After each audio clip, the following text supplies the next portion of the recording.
Chapter 547. She slept very well that night. Unlike usual, she wasn't woken up by the slightest noise. Arbor opened her eyes and felt refreshed. Her breathing was long. But as she blinked and rolled over, wrapped in a thick brocade quilt, she stared dumbfoundedly at the thick, bright yellow muslin that fell from above her head. This large bed made of agarwood that was several feet wide was clearly not the one she had in the Chin estate. She raised her hand to touch it. The bright yellow canopy was woven with gold silk and inlaid with jade beads. 2 translucent white jade pendants swayed gently. And this brocade quilt of hers? The little fellow stretched out her small hand from the quilt with a dumbfounded expression. She checked her surroundings and sat upright with the quilt wrapped around her. What was going on? The dazzling candlesticks were set up every 5 steps, and the red candles were brightly lit. Rows of fist-sized luminous pearls hung from the 4 corners. The inner walls of the room were carved with white jade. At a glance, the inside and outside of the room were bright and clear. It was so spacious that it made one dumbfounded. This? How was this a side room? Wasn't this a luxurious palace? What was going on? Why did the Chin estate's side room change into an unfamiliar bedroom after waking up? Was there anyone who could tell her what was going on? Arbor hopped off the bed barefoot and ran a few steps. She lifted the heavy bead curtains and looked back. After running all the way, she had only just run out of the vicinity of the bed. Is there anyone here? Arbor threw the brocade quilt on the ground and ran to the treasure pavilion to rummage through her clothes in a short-sleeved inner garment. Xiao Yao led a row of palace maids in. When she came in with neatly arranged clothes, she was stunned to find her little master rummaging through something in front of the treasure pavilion. Our dear Xiao Mu turned her head and saw Xiao Yao. Her eyes lit up and she coughed awkwardly. I'm looking for clothes. Xiao Yao couldn't help but laugh out loud. Io, her little master was rummaging through clothes in the treasure pavilion. Master, you're finally back. Xiao Yao was already a big girl. She hadn't seen Arbor for many years. She was a little emotional when she saw it again. Xiao. The little fellow played with his 2 small hands and ran forward. He wanted to take the clothes, but the palace maid who was holding the clothes stepped aside and bowed in fear. Master, which one do you want to wear? Xiao Yao bent down to help her put on her shoes first, and then pulled her to sit down and dress up. If you don't like anything, Xiao Yao will ask someone to prepare it. Arbor glanced over and saw dozens of girls holding clothes in their hands. She was dazzled. Whatever. Since when was she so particular? He casually pointed at the first girl. That can't be done casually. If Master is unhappy, His Highness will be angry. Xiao Yao smiled as she combed Yunshu's messy black hair. She knew that her little mistress didn't care for a head full of jewels and jades, so she only took 2 light and delicate beads to decorate her hair. Arbor reached out and touched her small face that was so ordinary that it couldn't be found in a pile of embarrassing people. This is the Eastern Palace? Waking up in the palace, even a fool would know what happened in the middle of the night. The little fellow secretly ground her teeth. No wonder she slept so well.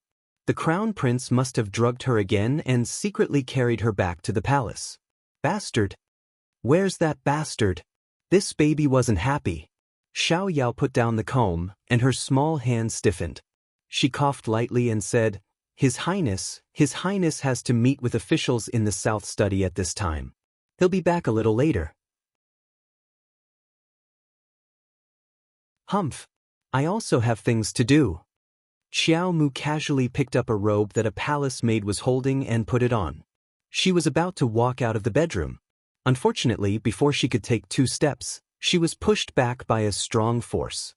Her small mouth gaped open, and the little fellow reached out to hold her head in shock. Arbor focused her eyes and saw that the entire bedroom was surrounded by an abnormal airflow. It was like a soft and transparent cover, wrapping her inside. Xiao Yao covered her mouth and snickered. Little master, don't bother. You won't be able to leave.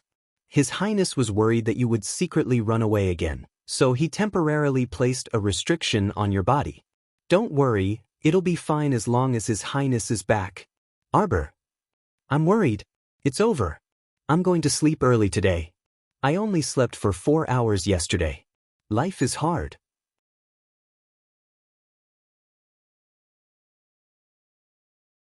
Chapter 548. It would have been fine if Xiao Yao didn't mention it, but now that she did, Arbor's pitiful little heart became unsettled and uneasy. Arbor reached out to pull Xiao Yao over. This young lady was now a tall and voluptuous young lady of 17 or 18 years old. She had a rosy goose egg face and a pair of smiling eyes that were very lively. "Little master, if you have any instructions, feel free to tell Xiao Yao said with a chuckle. "Xiao Yao, can't I go out for a walk?" It was rare for the sky to clear up, and it was her first time returning to the palace, so why couldn't she go out for a stroll? Xiao Yao shook her head like a rattledrum. "That won't do, little master. You also saw it. His Highness set up layers of energy to surround the bedchamber. His Highness didn't give you the right to pass through, so you can't go out. This is a defensive barrier, right?" Don't think that she didn't know what this thing was. Our dear Qiao Mu secretly ground her sharp teeth. She had seen Fan Qiuhe use this kind of large-scale defensive barrier in the past. It could instantly envelop several people or even more than a dozen people inside and resist external impacts. The defensive barrier's effect was comparable to that of a defensive mystic artifact. The difference was that the defensive barrier created by a defensive mystic artifact only had a defensive effect at best.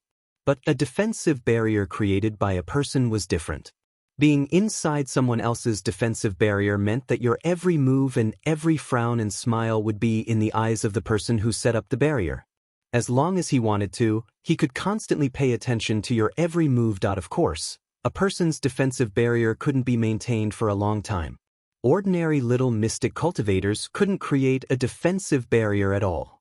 After all, how long it could be maintained and how strong its defensive power was closely related to the person's cultivation.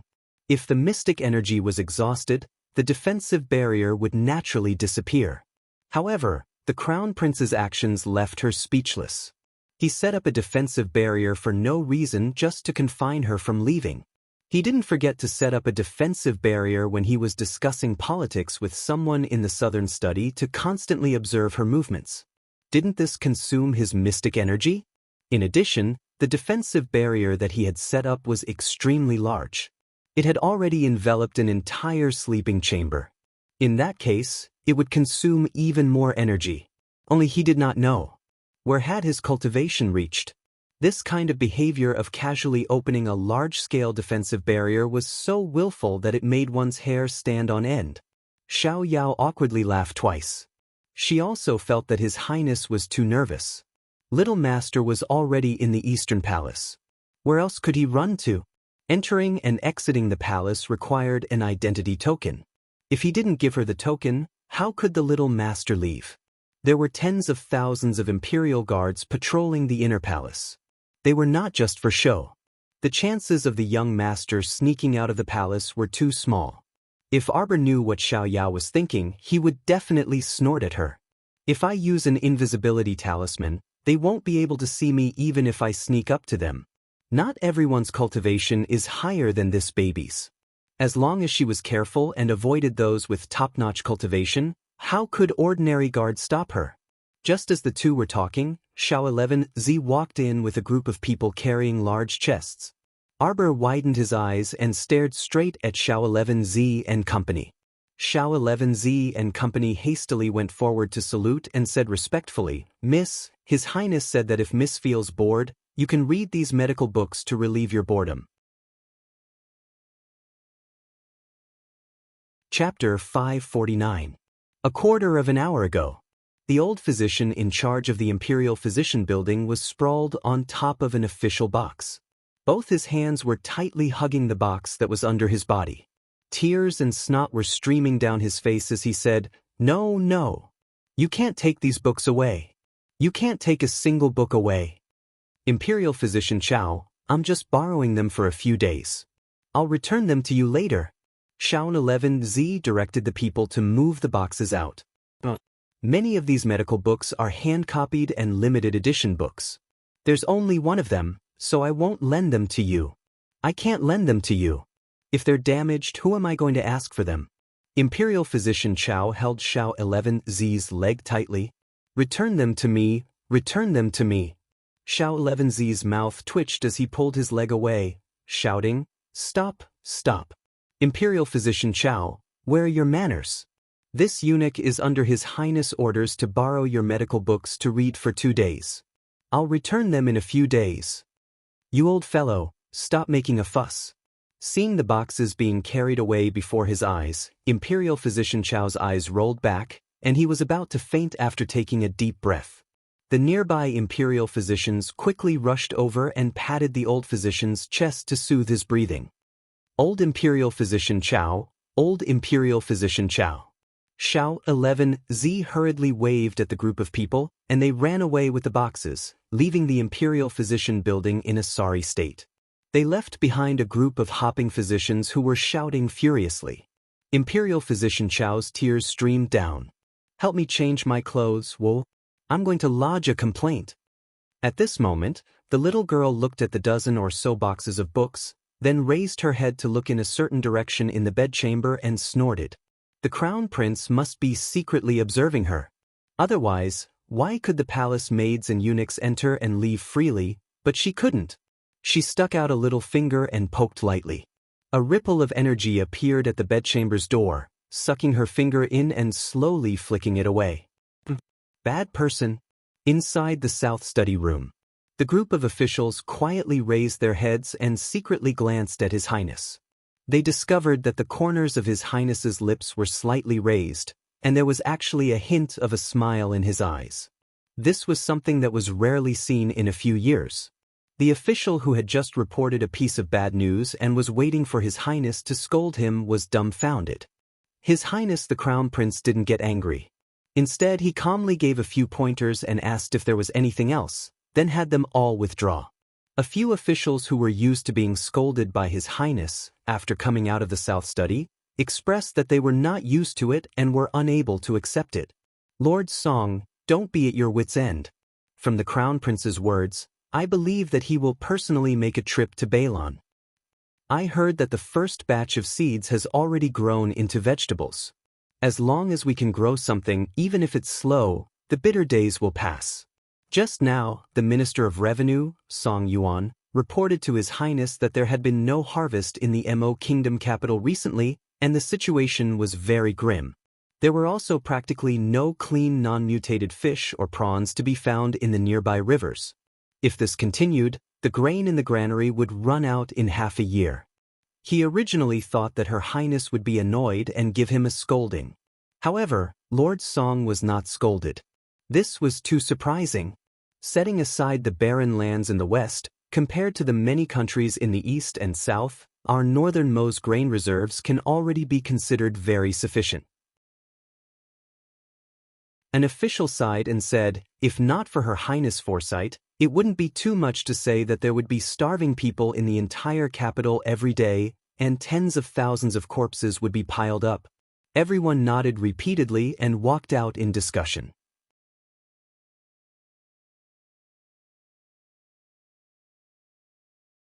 Chapter 550. Mo Lien closed the document in her hand and stood up to walk outside. Xiao 11Z wasn't present, so another young eunuch quickly followed behind the Crown Prince. "Young Aunt." The Crown Prince's footsteps paused, and he tossed him a piece of paper. "Order the meal to be served according to the menu." The Crown Prince was suddenly being particular. Young Lu Zi was a bit confused, and he followed with small steps. "Your Highness, order the meal to be served in the bedchamber?" Mo Lien responded and waved his hand to have him leave. Then he strode quickly towards his bedchamber. A moment later, she arrived at the entrance of the bedchamber. She waved her hand to dismiss the palace maids who were waiting to salute, then quietly walked inside. The little fellow was hugging a small jar of dried fruit and sitting on the brocade couch by the window. There was a thick medical book on her knees, and she would occasionally flip through a few pages.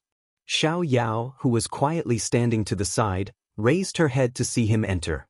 She hurriedly wanted to salute him. Mo Lien reached out to stop her, and with an indifferent glance, Xiao Yao quietly bowed and left the bedchamber, leaving the large space for the two masters. Arbor was engrossed in reading, and her small hand unconsciously picked up a piece of dried fruit and nibbled on it.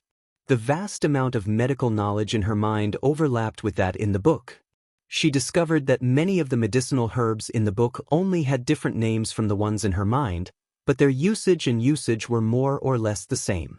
In fact, the things that appeared in her mind from time to time were much more accurate and effective. She had definitely accumulated a large amount of medical knowledge in the past, so there was basically no need to doubt this. After her death in her previous life, until her rebirth, during this period of time. What exactly happened? Was it during this period of time that she learned medical skills from Master? A thought flashed through her mind, and she suddenly sensed a familiar aura approaching. The little fellow abruptly raised her head, and the thick book in her hand had already been taken away by someone. The crown prince was dressed in formal attire, and his long hair was tied up with a crown. He looked a bit different from his usual plain clothes, and there was a hint of sharpness between his exquisite brows. "What are you doing?" Darling Xiao would get angry whenever she saw him. He had locked her in the room without saying a word, and now that he was back, he was provoking her and snatching her book without any explanation. Mo Lien threw the book to the ground and reached out to lift her up from behind. He whispered in her ear, "Don't you have anything to say to me?" Just as the little fellow stretched out his hand, it was firmly held by him.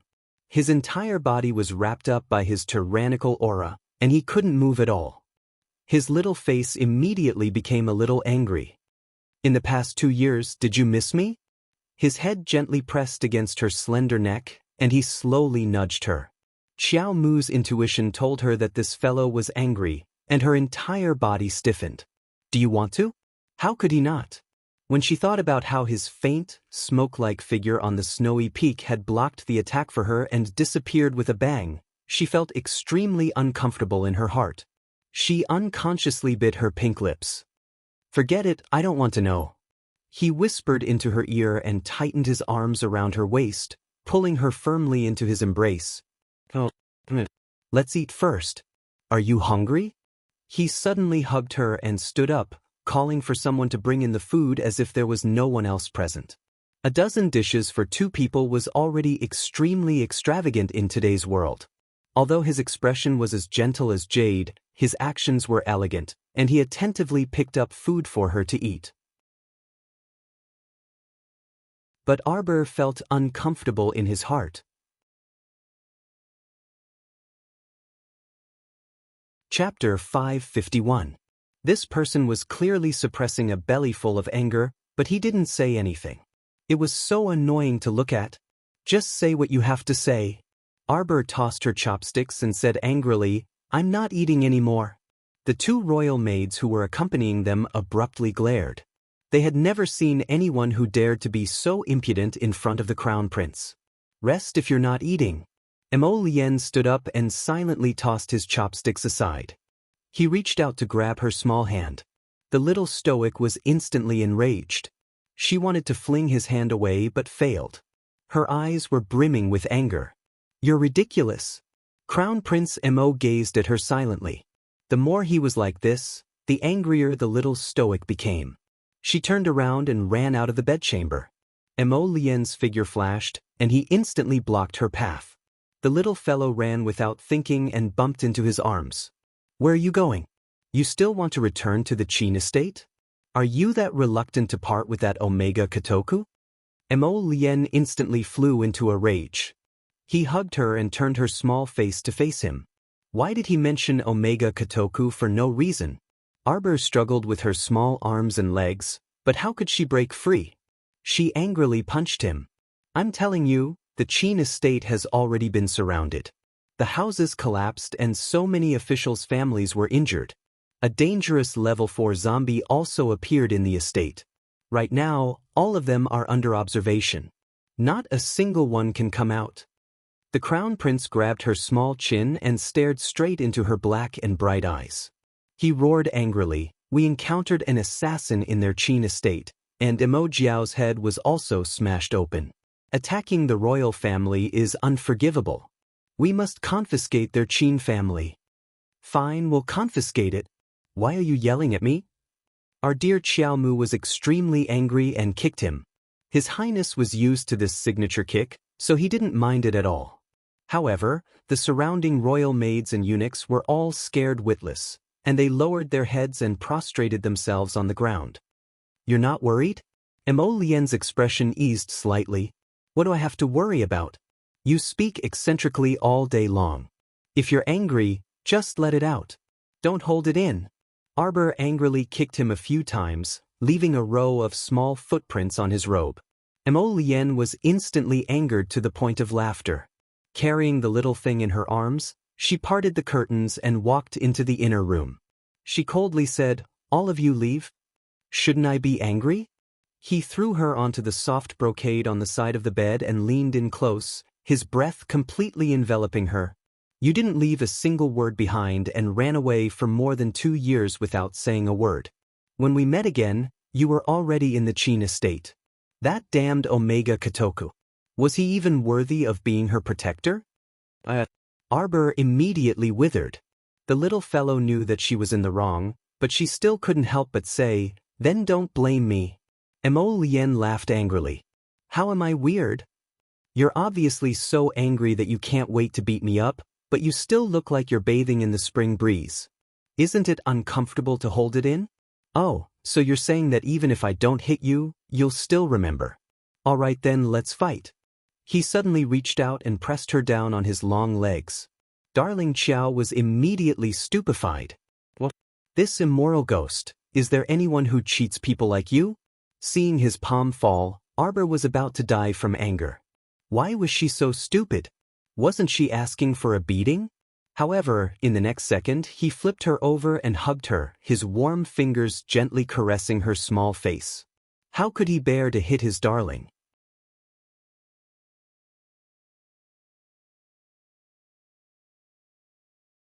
Chapter 552. You'll be of marriageable age in 3 months, right? He changed the topic too quickly. Darling Qiao couldn't keep up with his pace. Xiao Mu gave a muffled. Her small face was still puffed up with anger as he held her in his arms. "Actually, I'm not angry at you." Mo Lien lifted her face and nuzzled her forehead. "I'm angry at myself. I couldn't protect you properly. You don't know how much pain and self-reproach I felt when I saw those withered vines and broken trees on the snowy peak," he murmured in her ear. "But all of that is in the past now. I don't want to know anything or think about anything. I just want you to stay by my side.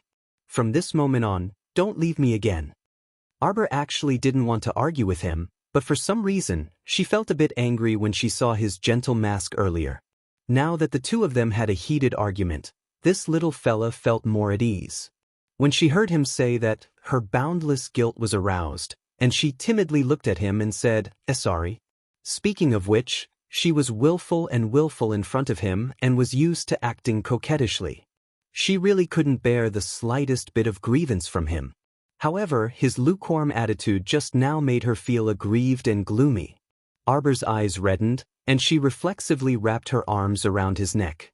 She pitifully said, Mo Lien, I didn't disappear on purpose. It was just that I felt too bad at that time, so I didn't want to think about anything. Murong Sun is dead, Mo Lien. She originally said she would attend my marriageable age ceremony, but she died. She's a big liar. Mo Lien gently patted her back. When he thought of how helpless she was at that time, his heart couldn't help but ache. Sect Master is dead, Aunt Master is also dead. The pharaoh you gave me broke, and Big Treasure is also dead. They're all dead, and I'm the only one left. Nonsense, how could you be the only one? No matter what, I will always be by your side. Do you understand? Jojo, you have to trust me more, okay? Arbor couldn't help but nod when he saw his focused and expectant eyes. Mo Lien's lips turned up as he stroked her small head in satisfaction. You don't know this, but when I brought your parents to the capital, I didn't even dare to say anything to them. You only lied to them that you were cultivating in the Holy Water sect. Do you know how much they missed you? But I only know how to harm others. Nonsense. Mo Lien suddenly reached out to cover her small mouth. How can the Holy Water sect's incident be blamed on you? That's because people's hearts aren't what they used to be. Greed causes mischief. It's not your fault. Don't worry. No matter what, we'll get our revenge. Mo Lien hugged her and gently shook her little body.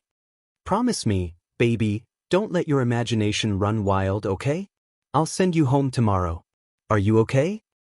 He cupped her little face and looked at her. Your parents and family all miss you very much. How could anyone reject such an offer? Arbor nodded gloomily. While you're at it, have royal father issue a betrothal edict and send it to your home as well. Prince Mo hugged this baby and approached her with a grin. Okay? His gentle and persuasive tone and his picturesque features made a certain little person nod gloomily. She didn't have time to think about it carefully. Then she abruptly widened her eyes. Betrothal? Mo Lien held back his laughter and tapped her little nose before pointing at himself. You and me.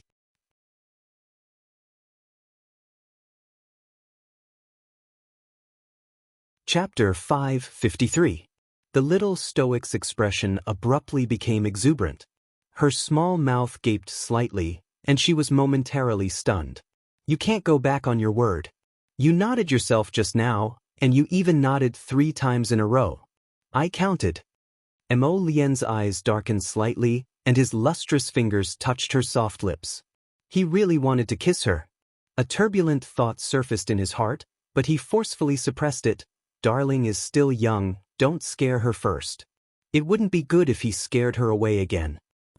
No matter what, we've been together for 7 to 8 years, so we should at least confirm each other's status, right? Prince Mo said as he swayed her small body. Don't be scared, darling. We're just confirming our status, nothing else. He couldn't resist lowering his head and kissing her dazed little face. Soft and sticky, the texture was really good. When you weren't here, I would be filial to my in-laws every 2 to 3 days. They especially like me.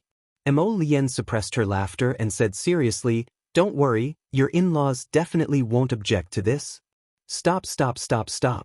Arbor felt that she increasingly couldn't keep up with the crown prince's train of thought. Didn't you say before that we were friends? That we were friends? The words were still ringing in her ears. But didn't you say you didn't have any friends? Mo Lien looked at her seriously and said solemnly, I thought about it. If we don't have any friends, then so be it. We won't be friends anymore. The title of husband and wife is good, what do you think? What else can I say? You're about to betroth me. Don't be fooled by how he kept asking if it was good. In reality, he had already made up his mind. A certain darling was dumbfounded and couldn't come back to her senses for a long time. Mo Lien was laughing uncontrollably on the inside, but she still maintained a serious expression. She reached out to lift the little girl's chin and stroked it. Darling? My suggestion is very good, right? Let's do it like this. Tomorrow, we'll pass down this betrothal decree while we're at it. Okay? Why did she keep feeling like something was off? Arbor blinked and wanted to say something. Prince Mo continued. Don't worry, it's just a matter of settling the marriage before your hairpin ceremony. Nothing else will be affected. Look at you, you're already so old. Men should get married when they're of age. Don't be afraid of getting married. Be good. But, is it that simple to issue an edict? Arbor asked blankly. Mo Lien smiled and lowered his head. While she was in a daze, he kissed her again. Don't worry, baby. I can handle it. If his father dared to stop him from marrying a wife that night, Mo Lien went to the imperial study and talked with the great king for more than 2 hours before leaving with the imperial edict. This matter immediately caused the princes and concubines who heard the news to be unable to sit still. They all sent people out to find out what the crown prince and the great king had discussed in secret in the study. Unfortunately, the news was tightly sealed, and no one was able to find anything. After the crown prince went to the imperial study to ask for the imperial edict, Arbor walked around the bedchamber without stopping for a moment. He felt that he had been tricked by someone. What did he mean by it was just a simple title and nothing else? Wasn't it just a title given by the country's heir apparent? Crown princess? Wasn't the betrothal a bit too hasty? She was an unknown daughter of the small Qiao family. If she suddenly became the crown princess, it would definitely cause a huge uproar in the capital. Arbor reached out to massage her head. She heard the voices of the palace servants. She saw a person dressed in a moon-white casual robe. His features were picturesque as he walked towards her with a smile. In an instant, Arbor felt that all her worries had disappeared. Who cares? Everything will be fine when it comes to it. Today ended.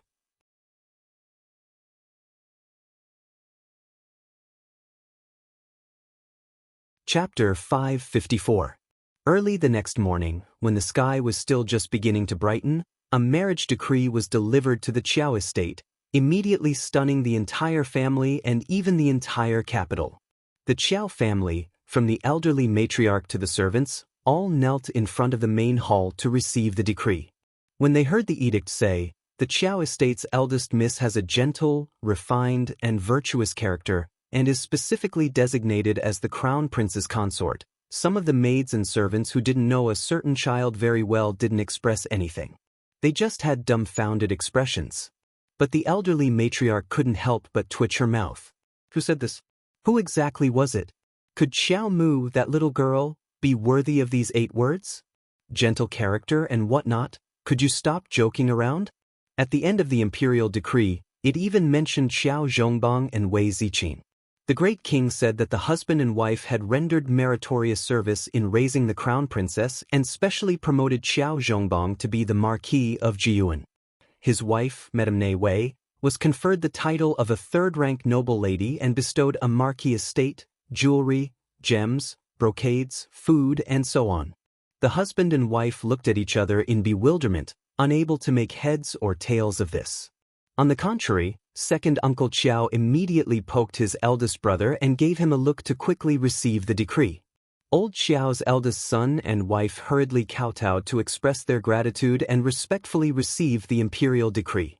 Second Uncle Qiao chuckled as he handed the decree-delivering eunuch 5 zhang of cloth, very generous.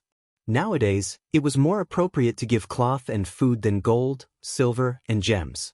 Now that Dreamy production was about to stop, the price of cloth also rose steadily by the day.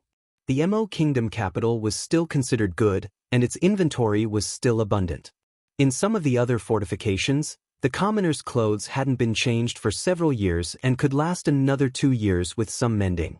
The 5 zhang of cloth that second Uncle Qiao gave could be exchanged for 3 liters of rice, enough for a normal family to live frugally for half a month. Thus, this was considered a generous reward. The decree-delivering eunuch beamed as he accepted it, his attitude toward the Qiao family much better and his words full of flattery. This residence in the Qiao estate had been gifted to them by the crown prince when they first entered the capital. However, when the crown prince was trying to worm his way into being friends with his parents-in-law, he had never revealed his identity to them, so the couple was still in the dark. After receiving the edict, everyone in the Qiao estate hurriedly packed their things and brought their family members, young and old, to move to the Marquis of Jiyuan's estate.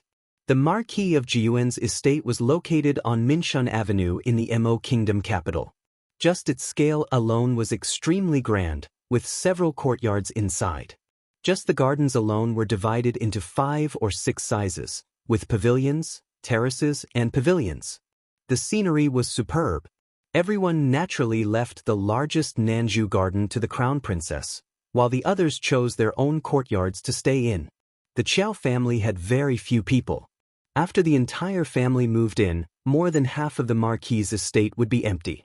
In recent years, old Madame Dowager had not been able to do as she wished.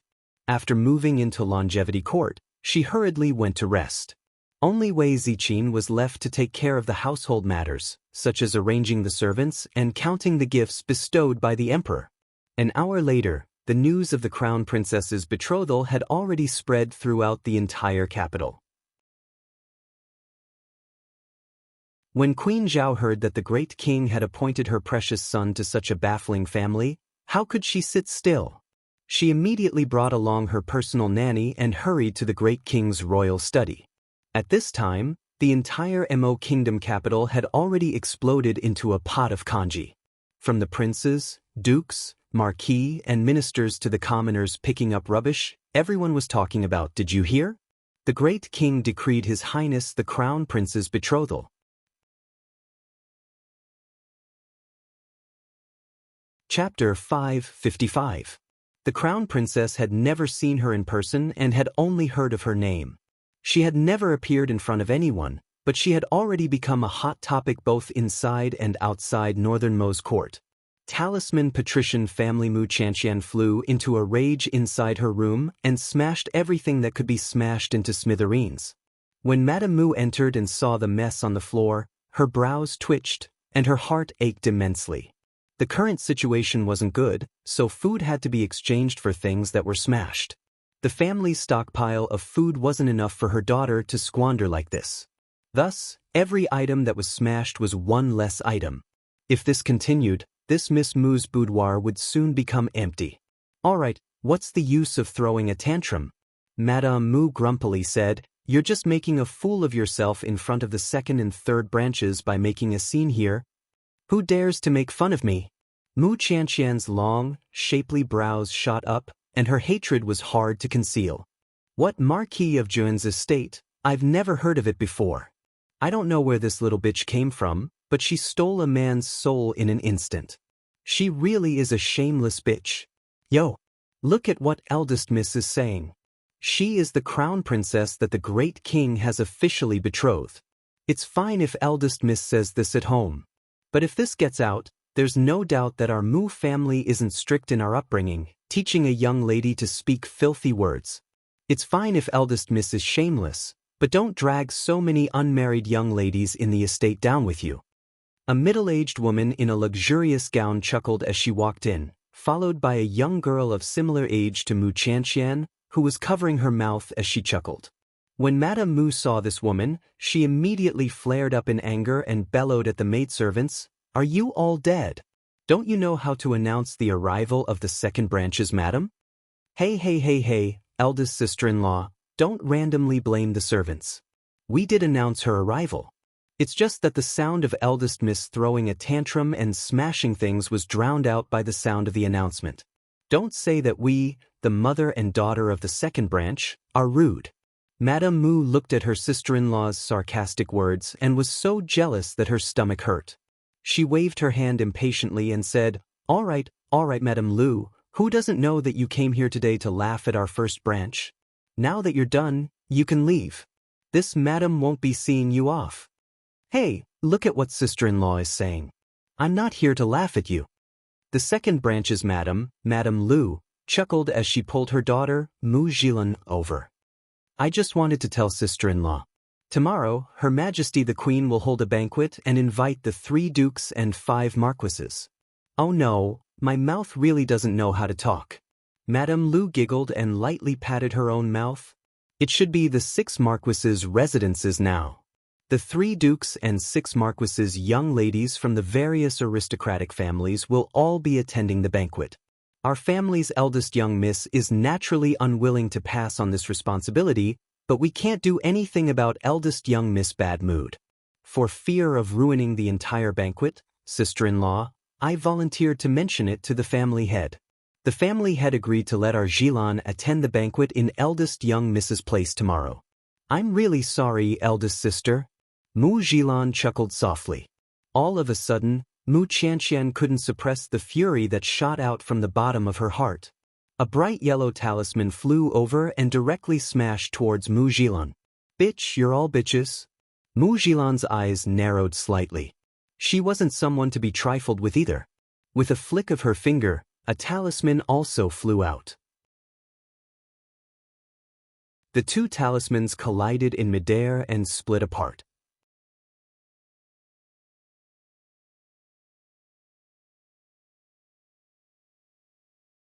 Chapter 556. Arbor didn't know what kind of ruckus the entire Mo Kingdom capital was in right now. She slept soundly until the sun was high in the sky. When she opened her eyes, she discovered that it was almost noon. The crown prince was grinning as he propped up his chin and sat by the bed, gazing at her. When their eyes met, Arbor immediately shrunk her head into the brocade quilt wrapped in a cocoon. What was going on?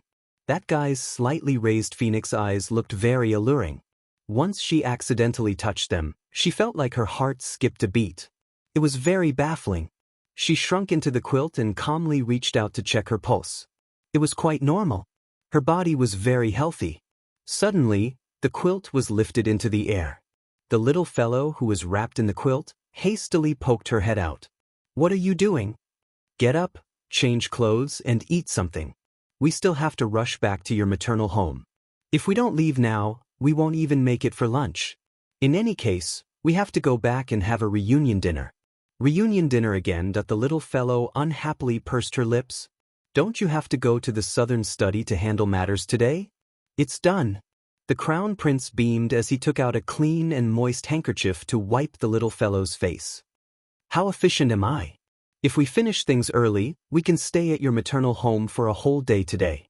Xiao Yao, who was holding clothes at the side, pursed her lips and smiled. "I'll do it myself, I'll do it myself." Arbor reached out to take the clothes, but the Crown Prince avoided her hand and insisted on letting her wear them. Today, she changed into a light yellow robe with large sleeves, embellishing the little one with pink and tender skin. She then draped an extremely rare moon-white ice mink overcoat over it. The furry collar framed her ordinary little face until it was moist and rosy.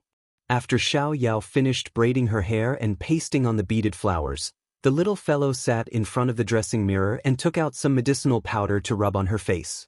The Crown Prince raised a brow and looked at her with a grin. This little thing was finally willing to reveal its true appearance.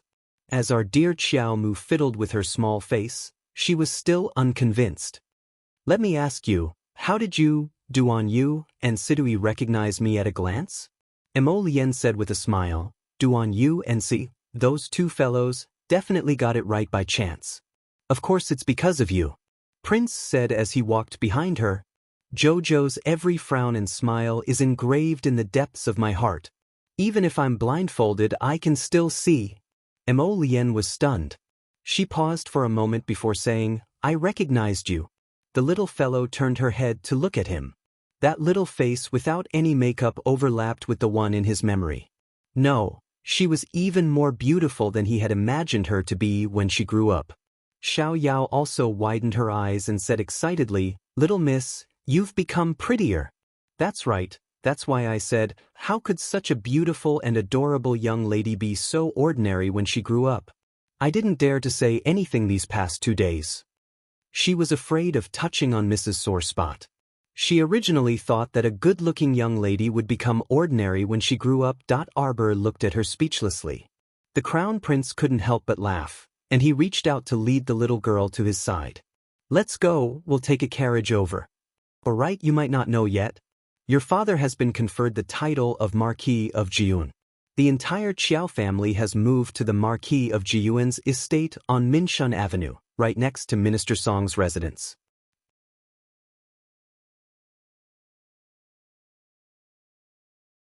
Chapter 557. Needless to say, those who lived on Minshun Avenue were definitely influential families. The Marquis' estate's neighbors were probably all high officials of the court, so the entire estate's class was immediately raised by quite a bit. The Crown Prince's carriage left the Eastern Palace and unimpeded through the northernmost Huabei Gate. After passing through Anshuan Avenue, which was located in the central axis, they would arrive at Minshun Avenue after turning a corner. It could be seen that Minshun Avenue's location was extremely good. The carriages of high officials and nobles came and went, and very few commoners dared to set up stalls and cause trouble here. The Crown Prince was traveling in a low-key manner this time and didn't bring many people with him. There were only 20 royal guardsmen escorted by He Tian. He Tian had already been promoted from a lowly centurion to the deputy commander of the royal guard as an exception. Of course, this was also due to the Crown Prince's trust. It was said that his father, He Qixing, would also be promoted this year.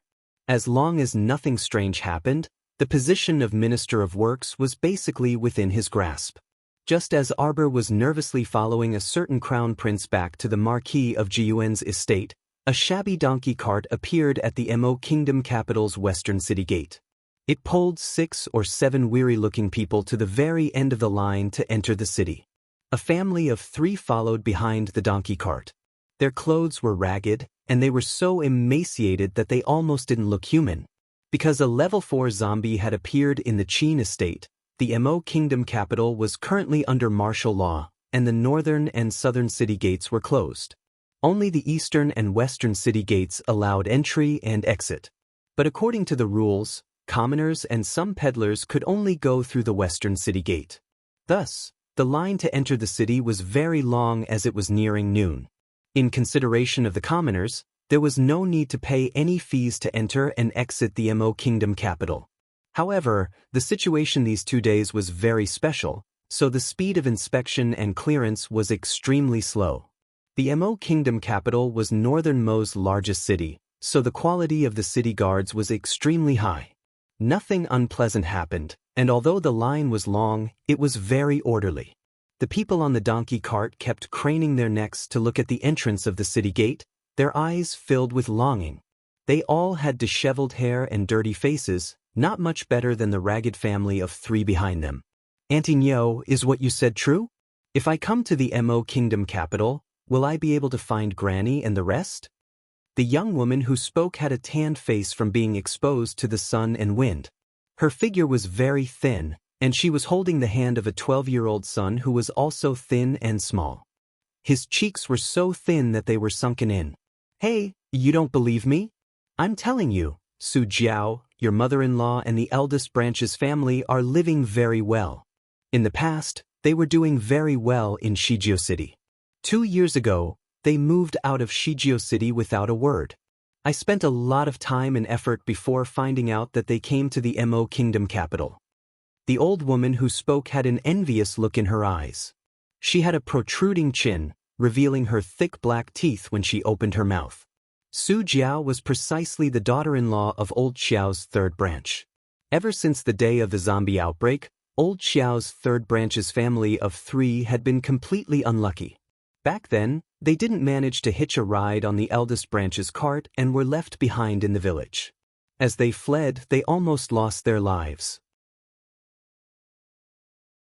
If it weren't for her family's Qiao Zhongheng erupting with a special ability at the crucial moment, how could the mother and son have escaped the tiger's den? They might have long been fed to a large pile of zombies. Because they left in a hurry, they practically didn't take anything with them. The Qiao family of 3 didn't want to recall their past misery.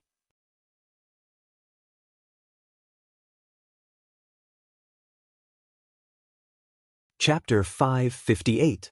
Seated on the lazy donkey cart were Granny Nyo and her family from the Wei family village. Many of their large family of more than a dozen people had died in the past few years, and only 7 people, including Granny Nyo, were left. The lazy donkey had also lost a lot of weight, so it was impossible for it to pull 7 people on a long journey. It cursed and fought the entire way, desperately rushing to the Mo Kingdom capital.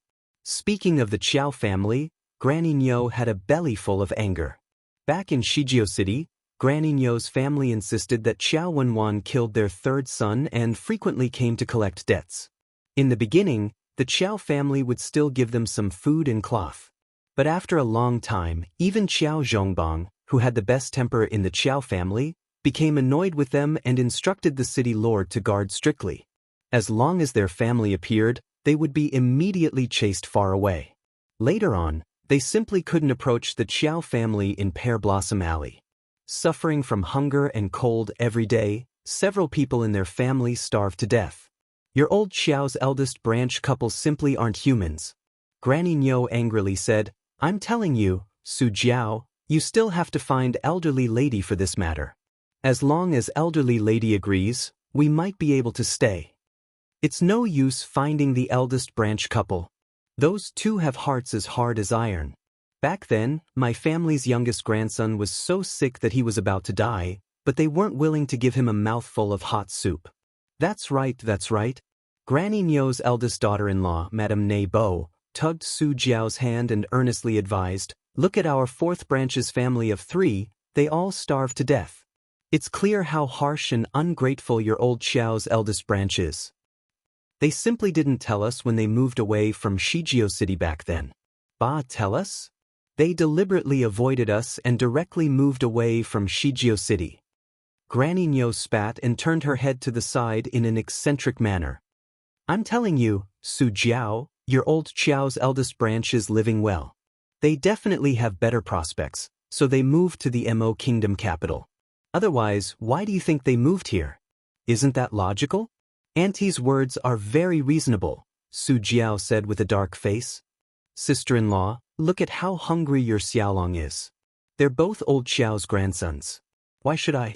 Madame Bo continued to pick and winked at the second branch's daughter-in-law. Madame Sun hurriedly followed up with a few words, but Madame Sun had always been clumsy with words, so she couldn't say much. Upon seeing this, Madame Bo irritably glared at her sister-in-law. She tugged on Su Jiao's hand and persuaded earnestly, Sister-in-law, I'm only telling you this because I think you're my own sister-in-law. Back then, our family was screwed over miserably by your first branch. Not only did the fourth branch's family of 3 starve to death, but the second branch's, oh, you can ask my sister-in-law, her 2 daughters also starved to death. At the mention of her 2 daughters who had starved to death, Sun Shi hurriedly wiped away her tears. At that time, there wasn't enough food at home. It must have been enough for the 3 sons of the first branch of the Wei family to eat. She gave birth to 3 daughters, but they didn't get much food. In the end, 2 of them starved to death. Granny Nyo waved her hand and said, in short, let's try our best to contact your granny first.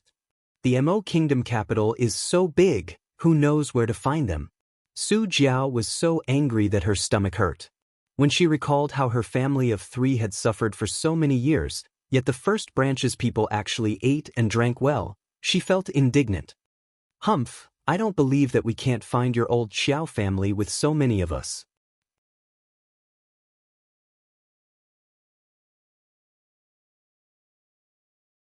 Chapter 559. Not to mention how Su Jiao's party had persistently searched for the Qiao family's whereabouts after entering the city with evil intentions. The Crown Prince's carriage had already entered Minshun Avenue. When they were a dozen meters away from the Marquis of Jiyuan's estate, they saw a bunch of half-grown brats crowding around a corner, kicking and punching something. Young master, is it about time? This punk actually dared to speak rudely to young master. He deserves to be beaten to death. Continue beating. A small boy's clear and crisp voice rang out as he harumphed. He actually dares to scold me time and time again? Beat him to death for me.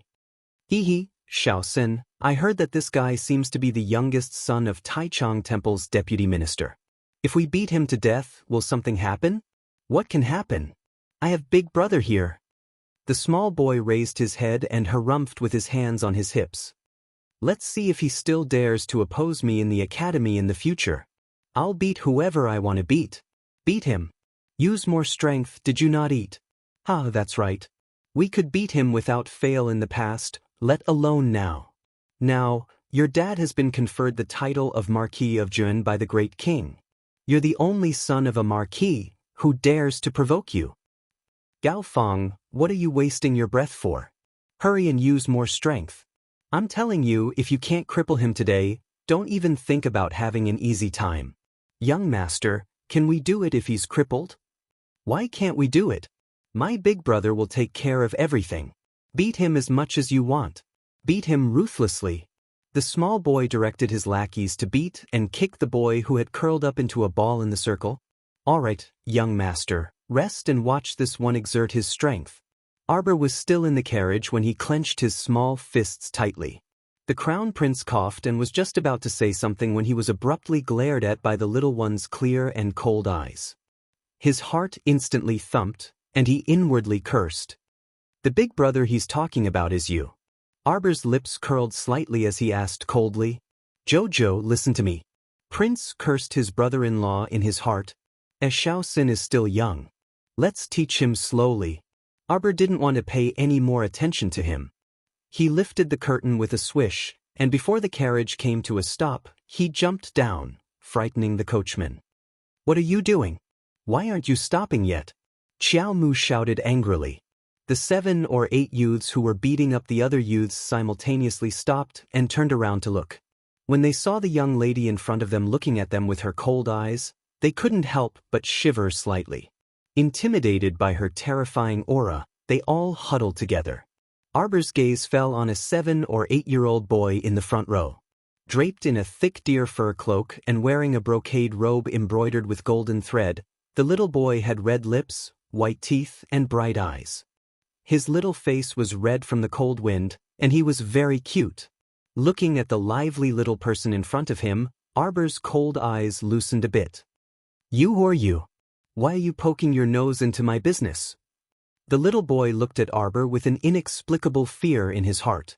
He opened his mouth, but still straightened his neck and scolded. When the Crown Prince heard that this was bad, he hurriedly lifted the curtain and stepped down from the carriage. Just as he was about to speak, he heard Arbor laugh coldly. "You're so young, yet you don't learn good things. You're acting like a hedonistic son of a rich family. Why aren't you letting him go?" She shouted angrily, and the servant who was pressing down the little boy with a bruised nose and swollen face was so shocked that he retracted his hand and subconsciously trembled.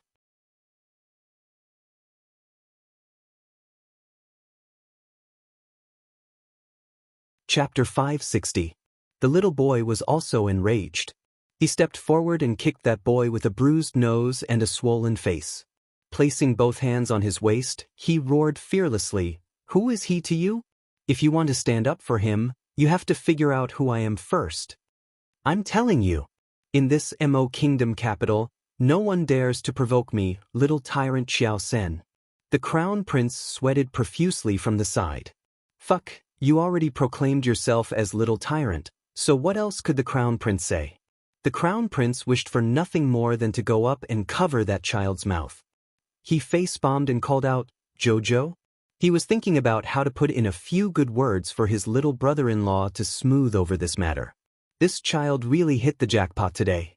This child was clearly very obedient in front of the elders on normal days.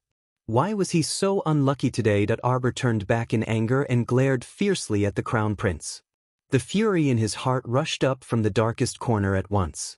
He rushed forward in 3 steps, picked up his little brother with one hand, and slapped him twice on the back without any explanation. These 2 slaps weren't light either. Our dear Xiao Sen had never suffered this kind of grievance since he was young, and he started crying with a wah. The 2 henchmen beside him were anxious. They rolled up their sleeves, wanting to pick a fight with Arbor as they cursed, "What are you doing? What are you doing? You don't want to live anymore? You even dare to provoke the little sir of our Marquis of Juan's estate?" Seeing that things were getting out of hand, the Crown Prince hurriedly shouted, "Stop!" Our dear Xiao Sen hadn't seen this lord at first, but when he heard the familiar voice, he turned around and looked like he had seen a relative he hadn't seen in 800 years. He shook his little arms and legs, wailing as he struggled to break free from Arbor's grasp. He raised both hands in Prince Mo's direction and shouted with all his might, "Big brother, big brother, big brother, save me, big brother." However, his big brother couldn't save him today either. Not only couldn't he save him, but Big Brother also had a bad feeling. It was very likely that he would be thoroughly implicated by this pig of a brother-in-law. It was over. The Crown Prince stole a glance at the little fellow's expression. It was really over. The little lass had gotten angry. That stoic face was already completely filled with fury, and her eyes were even more blazing. Come with me to someone else's house and apologize." Arbor reprimanded angrily. "You want me to apologize to him?" Xiao Sen jumped up like an angry little animal. With 2 lines of tears on his face, he shouted angrily, "I'm not going.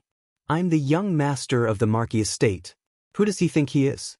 His father was just a small government official. I won't apologize to him." The Crown Prince ran over to cover his brother-in-law's mouth, but it was too late. Xiao Mu had already kicked her younger brother in anger. She was extremely measured in this kick, so it was actually not heavy. It was just that it made our dear Xiao Sen sprawl on the ground. Feeling especially ashamed, he opened his mouth and started bawling loudly. The Crown Prince hurriedly rushed forward and picked up his brother-in-law. Arbor ignored him. He reached out and pulled the little boy who was being beaten to his side. He patted his dirty little robe and held his little hand. "Don't be afraid. You're a good child.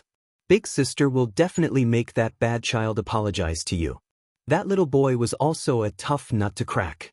He looked to be about the same age as Xiao Sen, but he didn't utter a word after being beaten to this extent. He didn't even shed a single tear. Xiao Sen stayed in the Crown Prince's arms. When he heard Arbor call him a bad child, he immediately refused to comply. He cried and yelled, "I'm not a bad child, I'm not a bad child. Big brother, she scolded me. Big brother."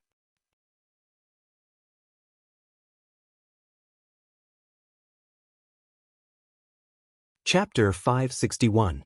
The Crown Prince's face was full of helplessness. He reached out and lightly pinched his waist, saying softly, "Shut up, this is your sister.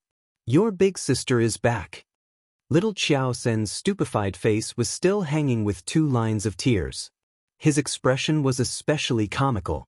The Crown Prince glared at him, annoyed and amused. He said softly to him, "You've angered your sister quite badly, let me tell you. You have to coax her properly. Otherwise, if you're unlucky, I'll also be unlucky with you." Big sister? The big sister that father and mother often talked about, the one who went to a super large sect to cultivate? Little Xiao Sen immediately became listless. "Look at how you've beaten him up? I don't believe that this is what mother taught you. Bullying others with your power. Utterly unreasonable." Arbor was so angry that he wanted to go up and beat this stinking brat. The Crown Prince hurriedly stopped him and smiled apologetically. "Jojo, your brother is still young. Don't hit him, don't hit him. Go away. Don't protect him all the time. Look at how you've taught him. At such a young age, you've earned yourself the title of the capital's little overlord. You've really given old Xiao's family face." Little Xiao Sen shrank into the Crown Prince's embrace and looked at his fuming sister in silence, sobbing and unable to speak. "Get down and immediately go to their house with me to apologize. I'm telling you, if you don't apologize today, I'll apologize, apologize. Little Sen is very obedient, he'll definitely go and apologize." The Crown Prince hurriedly pulled down the little fellow's raised hand and winked at his brother-in-law. "I'm sorry, Ren Hongfei. I won't bully you in the future. In the academy, I'll take care of you." When the little fellow saw the Crown Prince's expression, he immediately wilted and hurriedly apologized to the little boy with a bruised nose and swollen face. Go to his house. Arbor was so angry that he didn't enter the Qiao estate's main gate.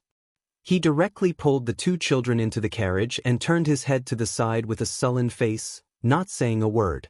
The Crown Prince's heart was beating like a drum as he watched. He went up and secretly hooked her little finger, but Miss Qiao threw him away. The Crown Prince's handsome face immediately turned green. It's over. This time, he was really dragged down by his pig-like brother-in-law. What to do? The Crown Prince's carriage made a detour to the residence of Ren Pengjing, the deputy minister of Taichung Temple.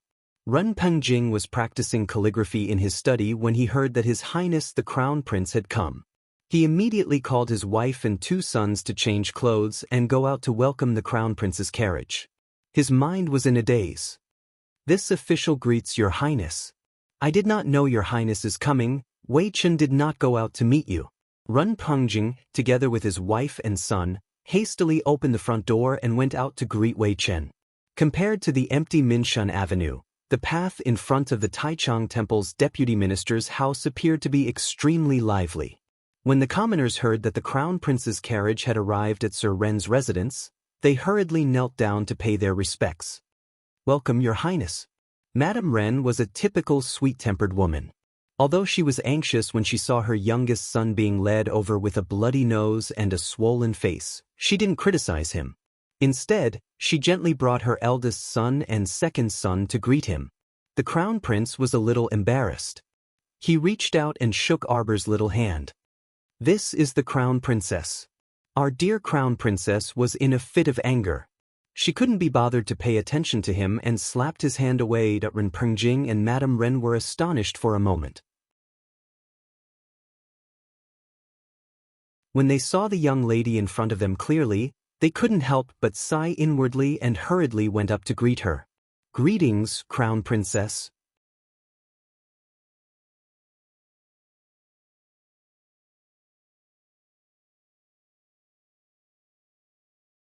Chapter 562. Xiao Sen, kneel down. Arbor turned her head and looked at her younger brother sternly. The Crown Prince, who was despised by his wife, coughed lightly and reminded his brother-in-law that it was best not to anger his sister at this time. Xiao Xin knelt down aggrievedly and lowered his head. He didn't look like the little tyrant in the academy at all. Arbor led Ren Hongfei to Madame Ren and bowed. Sir Ren and Madame Ren were so shocked that they hurriedly moved away and returned the greeting. Sir Ren, Madame Ren, I'm really sorry. My younger brother was negligent in disciplining him and beat your son to this state. I'm really worried. Arbor said softly, on the way here, I already examined your son. Fortunately, they are all superficial wounds, so I'll give this bottle of pills to your son. Take the red pills orally and apply them externally. He will recover in 2 days. Crown Princess, you're exaggerating. Sir Ren and Madame Ren bowed. Arbor shook her head. It's my younger brother's fault. Arbor glanced coldly at Xiao Sen, who was sneaking glances at her, and said, Xiao Yao, go get the feral. Xiao Yao glanced at the miserable Xiao Sen and hurriedly begged for mercy. Miss, young master is still young and insensible. He won't dare to do this again in the future. Let's forget about it this time. He'll be 8 years old after the new year. Look at the 8-year-old children in other families. Which one of them is as crafty and undisciplined as him? Where are the books and etiquette that he learned in the academy? Arbor looked coldly at Xiao Yao. Are you not going to listen to what I say? Yes. Xiao Yao immediately shriveled and hurriedly turned around to get the feral. Madame Ren wanted to stop her, but Arbor stopped her. She turned around and stared coldly at Xiao Senior. Do you admit defeat when elder sister hit you today? Elder sister, I know I was wrong. Xiao Sin looked fearfully at the cold feral and looked pleadingly at the crown prince who was standing at the side. Prince received his brother-in-law's gaze and hurriedly reached out to pull Arbor's small hand. Jojo, Xiao Sin knows he's wrong. You're still protecting him. Arbor was furious. He pushed the crown prince's hand away and shouted at his younger brother, Hand! Xiao Sin shuddered and raised his little hand involuntarily. But the ruler landed on his tiny palm, causing little Xiao Sin to tremble in pain as he burst into tears. After 3 slaps, Crown Prince saw that his brother-in-law's hands were red and swollen, crying pitifully. He couldn't bear it and went forward to grab his little wife. Jojo, that's enough. Xiao Sin will definitely be obedient in the future. Don't worry, he'll definitely remember this and won't bully his classmates in the future. As he spoke, he quickly winked at Xiao. Senator Xiao Sin wailed, Sister, I was wrong. Sister, sob sob sob. Madame Ren didn't dare to offend the crown prince's brother-in-law and hurriedly tried to dissuade him, saying that it was just children playing around and shouldn't be taken too seriously. After sending off the furious crown princess, the couple looked at each other and pulled their youngest son in front of them to take a closer look. Sure enough, they saw that the wounds on his hands and face had been carefully treated. The medicine used was also unheard of and was very precious. Some of the small wounds on the child's face had already healed. Elder sister is a good person, Ren Hongfei said softly. His father glared at him. What nonsense are you saying? That's Her Highness the Crown Princess. How can you casually claim kinship? Remember this in the future.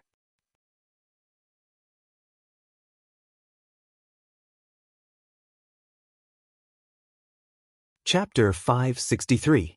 After going back and forth, they didn't even have time to drink a mouthful of water, let alone have a reunion dinner. By the time they returned to the Chao estate, it was already past lunchtime. It was already afternoon. Jojo, don't be angry. The crown prince hastily corrected his attitude and admitted his mistake as soon as he got on the carriage. He then gave his brother-in-law a meaningful glance. Our dear Xiao Sin was someone who knew when to yield and when not to. When he saw that his all-powerful older brother had to carefully curry favor with his older sister, he knew that he couldn't afford to offend his older sister. He hastily reached out to hug his older sister's leg and wailed, Older sister, I was wrong. Older sister, please forgive me. He had always maintained the image of an obedient and clever child in front of his family's elders. Wei Ziqin and the others were completely unaware of his nickname as the capital's little tyrant.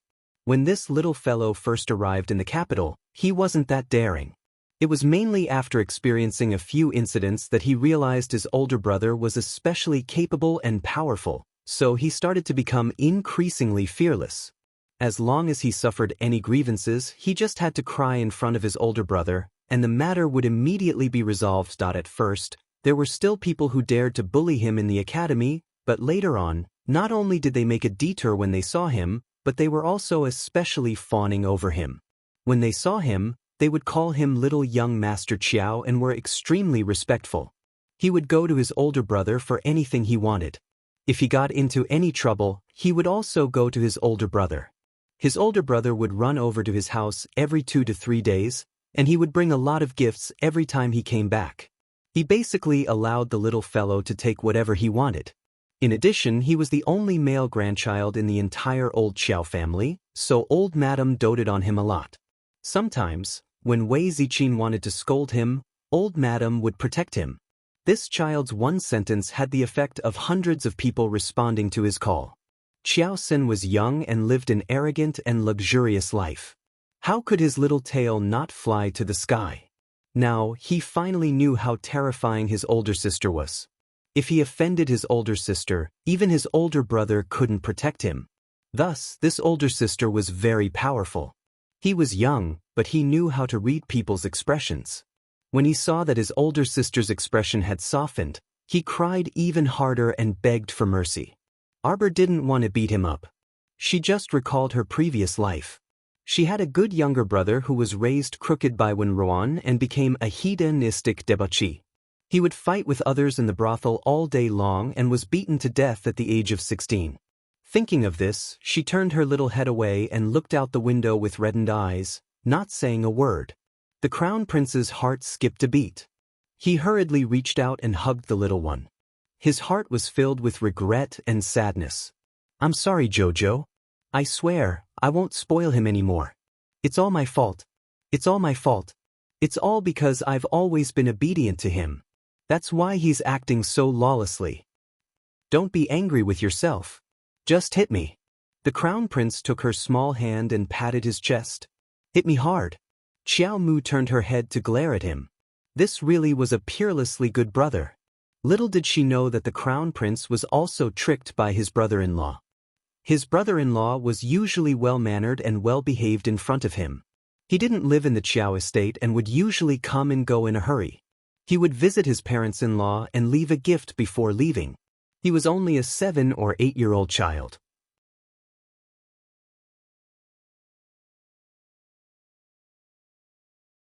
How could he know that this kid was so crafty and usually put on an act? When Mou, that brat, was young, the crown prince also allowed his younger brother to do whatever he wanted and gave him whatever he wanted. This brother-in-law was no different from his own younger brother, so that who would have thought that his brother-in-law would be so tricked? 10 o'clock in the morning.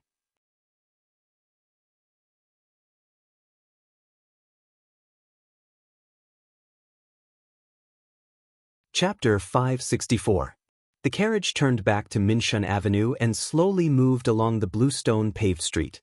In the carriage, Qiao Xin sobbed for a while. His little face was flushed red, and he looked rather pitiful. Arbor looked at his red and swollen hand and pursed her lips without saying a word. After a while, when his sobbing subsided, she pulled his arm in front of her and flipped her hand to take out a small bottle of ointment. The ointment's effect of removing blood stasis and reducing swelling was naturally excellent. After applying a small piece, Qiao Sen's red and swollen hand immediately reduced by more than half. "Sister, are you still angry?" Qiao Sen peeked at his sister and said weakly. "Xiao Senator's sister beat you up. Do you blame me?" Arbor asked softly and stopped what she was doing. Qiao Sen hurriedly shook his head. This child was very clever. When he saw his big brother's gaze, which clearly said, "You dare to blame me. Brother will beat you up again immediately," this little rascal immediately cowered. "Then tell me, why did sister have to mercilessly punish you today?" Qiao Mu asked. Qiao Sen peeked at the crown prince, who glared at him unhappily. He hurriedly turned back and said, I shouldn't have bullied Ren Hongfei. I won't bully him in the future." "That's not entirely the reason." Arbor looked at him indifferently. She put aside the ointment in her hand and said softly, "It's sister's heartache. How could my little brother be like this? Sister doesn't ask you to bring peace to the world through martial arts. But at least the little brother in my heart can maintain a trace of kindness. Unlike the one in front of us, who bullies the weak and unreasonable. Is it fun to bully him? There are so many of you, but you beat and kicked him. Do you have any face? Little Xiaosun sniffled and went up to hug his sister's arm pitifully. He swore with all his might, "Sister, I won't do it again. Please don't be angry. Sister, Xiaosun will change. I will definitely change." Big sister's snow moon-like bright eyes revealed disappointment, which made little Xiaosun feel very uncomfortable. Who is that Gao Feng? He's also from the academy. His father is one of the richest merchants in the city.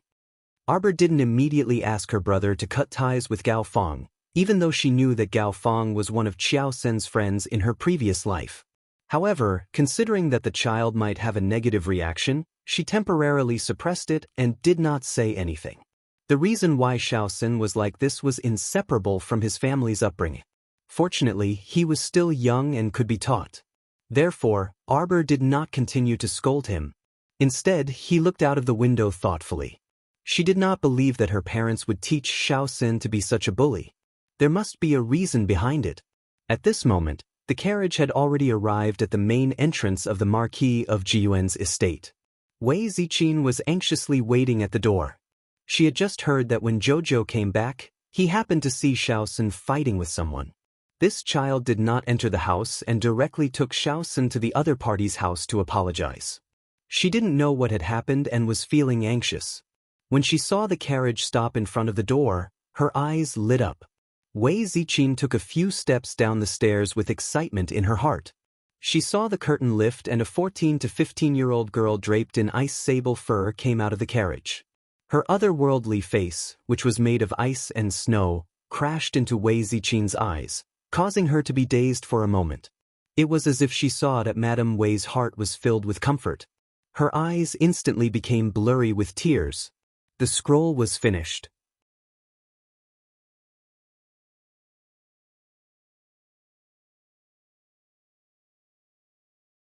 Chapter 565. With a glance, Xiao Mu saw her mother standing at the entrance, and the corners of her eyes and forehead had clearly increased with fine wrinkles. In an instant, Arbor's heart was filled with longing. She quickly walked towards her mother, walking faster and faster until she was sprinting. Wei Ziqin also hurriedly ran down the steps. She shook off the hand of a servant girl who wanted to support her and ran towards her daughter with open arms. "Mother!" Arbor rushed over and was immediately pulled into Wei Ziqin's arms. Wei Ziqin reached out and patted her on the back. With tears in her eyes, she scolded, "You stinky child. Tell me, what did you tell Mother when you left? You said that you'd be back in 3 years if you were fast. What about now? How many years has it been? How many years have you not been back? You haven't even written a letter in 2 to 3 years. You're deliberately making Mother worried to death. You child." "I'm sorry, Mother." Arbor raised her head with red eyes. She acted coquettishly in her mother's arms and said pitifully, "Something happened and daughter couldn't make it back in time. Look, you're going to be a girl of marriageable age soon, but you're still acting coquettishly in Mother's arms." Wei Ziqin smiled through her tears and reached out to poke the little girl's forehead. When she looked up at Emo Lien, who was quickly following behind, her face was filled with embarrassment. "Little Emo, I've made a fool of myself in front of you." "How could that be, Auntie? Let's talk inside." But Jojo's father and second uncle still don't know that Jojo is back. Come, let's go inside first." Wei Ziqin held her daughter's hand and looked at Prince Emo with regret. Crown Prince Emo found his mother-in-law's regretful gaze very strange no matter how he looked at it. What a pity. Wei Ziqin sighed in her heart. She didn't know what was wrong with the great king of the Emo kingdom. Why did he suddenly decree a marriage for his daughter? Otherwise, she would have thought highly of Xiaoma. Xiaoma was a mature and steady child with a good temper. Most importantly, he was filial. It was hard to find such a good boy. Although he was a few years younger than their daughter, he was older and could dote on her. Besides, the two of them were a match made in heaven and could be considered childhood sweethearts. The couple knew Xiaoma well, so they could rest assured leaving their daughter in his care. It was a match made in heaven. But now that, although her daughter was about to be of marriageable age, in Wei Zichin's eyes, she was still too young. The palace was also a place full of trouble, so how could she bear to harm her own daughter? However, the king's orders could not be disobeyed. Ever since that strange imperial edict was issued, Wei Zichin had not eaten much for lunch. Her heart was filled with anxiety.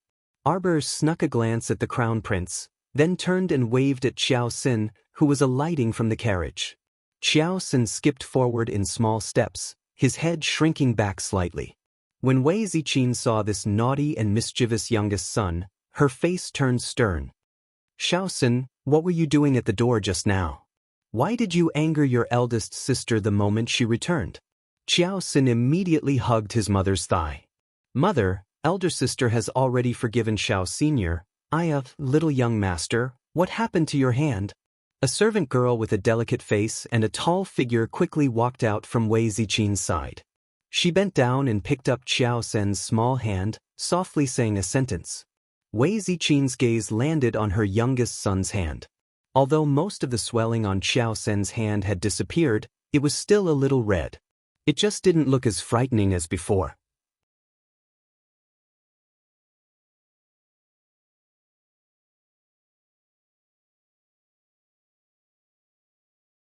Chapter 566. Wei Zichin frowned. Donghe, why aren't you greeting eldest miss? You're so unruly. Only then did the maidservant named Donghe put down Xiao Sen's hand in terror. She turned around and gave Arbor a salute. Donghe greets eldest Mississippi. Arbor swept a glance at her before turning to look at her mother. Wei Zichin smiled. You haven't returned for many years, and you don't know that there are many new people in the family. Let's go in first. Little young master, does your hand still hurt? Donghe followed behind and asked softly. Little young master must be tired. This servant will carry you in. Little Xiaoxin was just about to lie down on Donghe like in the past. Only to see her eldest sister abruptly turn her head, her clear and cold eyes abruptly glared at that servant girl. Let go. This furious shout immediately gave Dong He, as well as the two manservants guarding the door, a huge fright. Donghe seemed to have been bitten by a venomous snake as she hurriedly retracted her hands. Can't you walk by yourself? Arbor was impatient with this kind of young master and young misbehavior. She looked coldly at the maidservant named Donghe. How old are you already? What kind of person are you to hang out with all these dubious people all day long? The eyes of the dubious maidservant Donghe immediately reddened from grievance. She gritted her teeth and lowered her head, concealing the unwillingness in her eyes. Walk properly. How many times has mother told you that you should be scolded by your eldest sister if you don't have proper manners? Wei Zichin patted her son in annoyance and pulled him into the house. Little Xiao Sen obediently stepped into the house by himself. Steward Chang Zai, who came after hearing the news, greeted eldest miss with a face full of smiles and then followed along. Seeing many unfamiliar faces along the way, Arbor couldn't help but frown. Mother, why are there so many idle people in the house? Idle people at the corner of Chang Zai's mouth twitched. Sure enough, little master didn't like those extra servants. Wei Zichin looked at her daughter in amusement. The mother and daughter pair held hands and walked affectionately toward the main hall. Actually, it's not that many people. Your grandmother likes the house to be more lively, so she bought more than 10 servant girls. Your grandmother left 2 servant girls to accompany her and chat with her. All in all, our Qiao family has a total of 21 people. Compared to the rules of a normal manor, there are far fewer manservants and maids. Wei Zichin said to her daughter in a kind manner. Arbor turned his head and glared at the crown prince unhappily. It must be this fellow who sent this and that every 2 to 3 days, making the family very rich. Otherwise, how could father and second uncle go out to do missions from time to support such a large number of people? Speaking of which, these idlers were mostly supported by the crown prince. Prince stepped forward innocently and hooked Arbor's little finger. Jojo. Andy was right. There weren't many new servants in the house. Now that the courtyard is so big, it's troublesome to take care of it. You don't want Annie to work too hard, right? Arbor snorted and turned his head away, not wanting to pay attention to him. Wei Ziqin, on the other hand, was somewhat alarmed. She hurriedly stepped forward to separate the two people's hands, looking at her daughter with a face that wanted to say something but hesitated. Qiao, Qiao Qiao, mother has something to tell you. Crown Prince was baffled. He didn't understand why his mother-in-law had stepped forward to break up an affectionate couple. Mother, tell me, what is it? Daughter, this morning, the family received an imperial edict. The great king somehow betrothed you to the current crown prince. Tell me about this. Wei Ziqin sighed.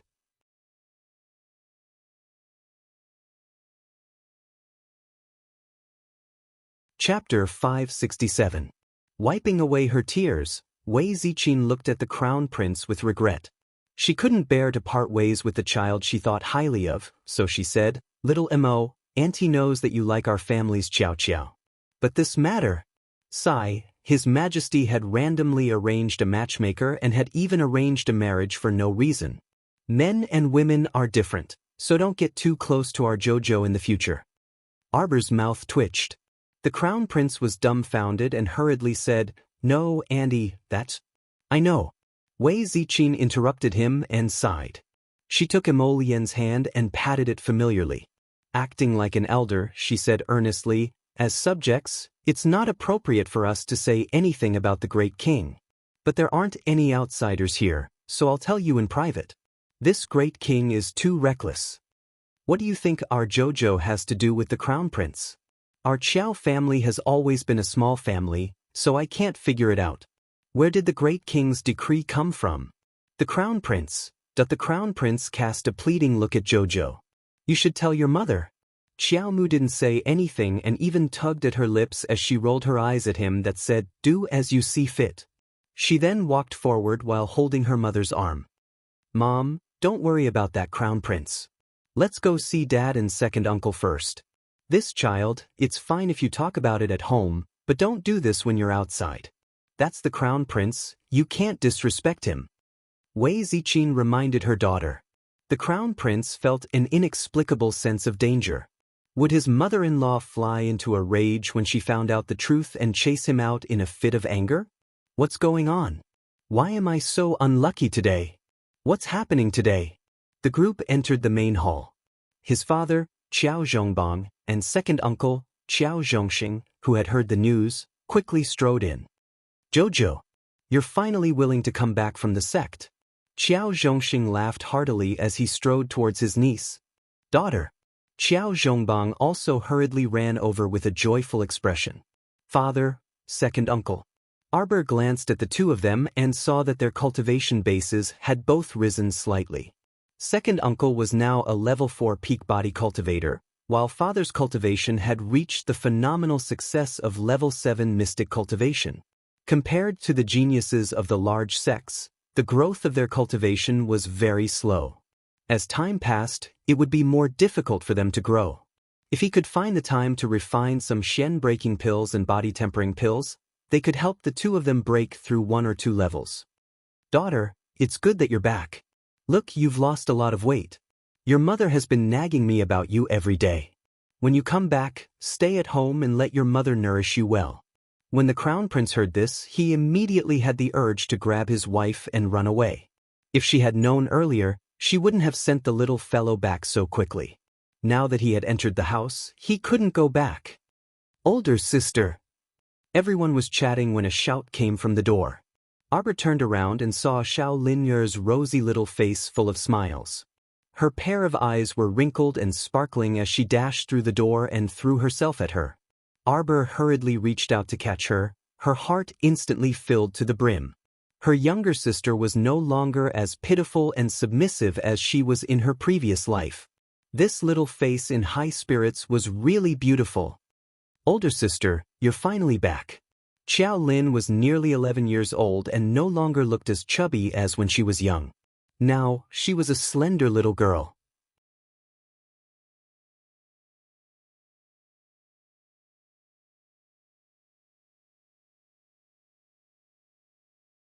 Chapter 568. Xiao Lin, you've grown a lot taller. Arbor looked at her little sister's cheerful figure and her mood was lifted. She had also temporarily thrown all those troublesome matters to the back of her mind. Sister, you're even prettier than before. Alright. These two sisters have only just met and they're already praising each other. Wei Ziqin couldn't help but giggle. She held her daughters in each hand and couldn't hide her fondness for them. Jojo, mother will take you to see your Nanju garden. You'll live there in the future. If you don't like it, how about we change? When the crown prince heard that, he was going to live there. The crown prince hurried forward and smiled at Wei Ziqin. Auntie, Jojo still has to return to the palace today. There's a palace banquet tomorrow night. Auntie must know about it. When the banquet is over, it won't be too late for Jojo to move home in 2 days.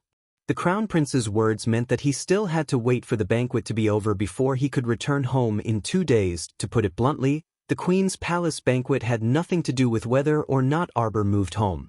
Even if Xiao Mu were to stay at home now, she would just enter the palace with her mother tomorrow night.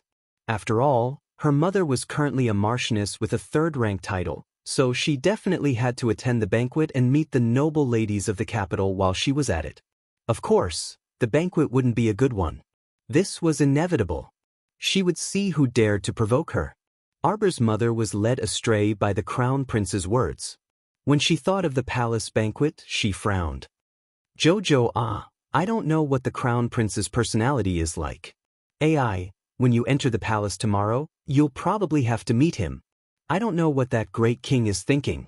You haven't even reached marriageable age yet and he's already betrothed you to His Highness the Crown Prince.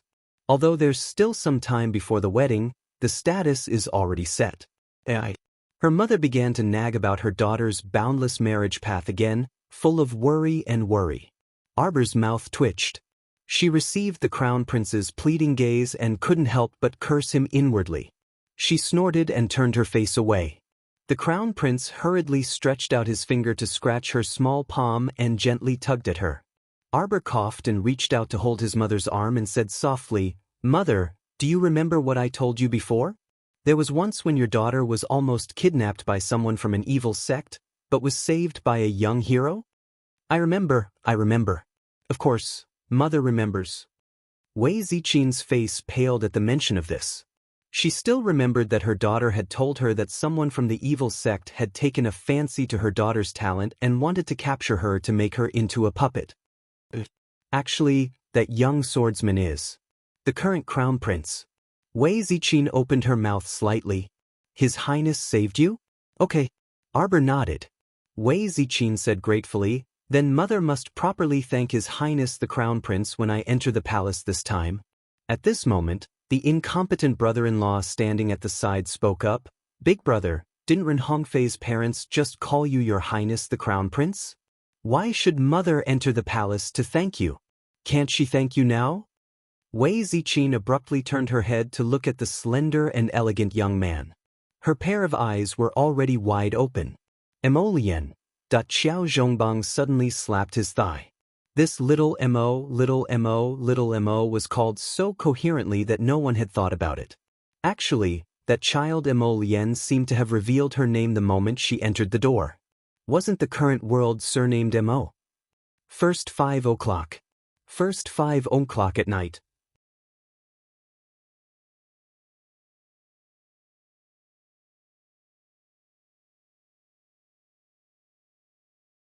Chapter 569. Xiao Zhongbang, Wei Ziqin, and the others were just about to step forward to salute when Emollien hastily stopped them.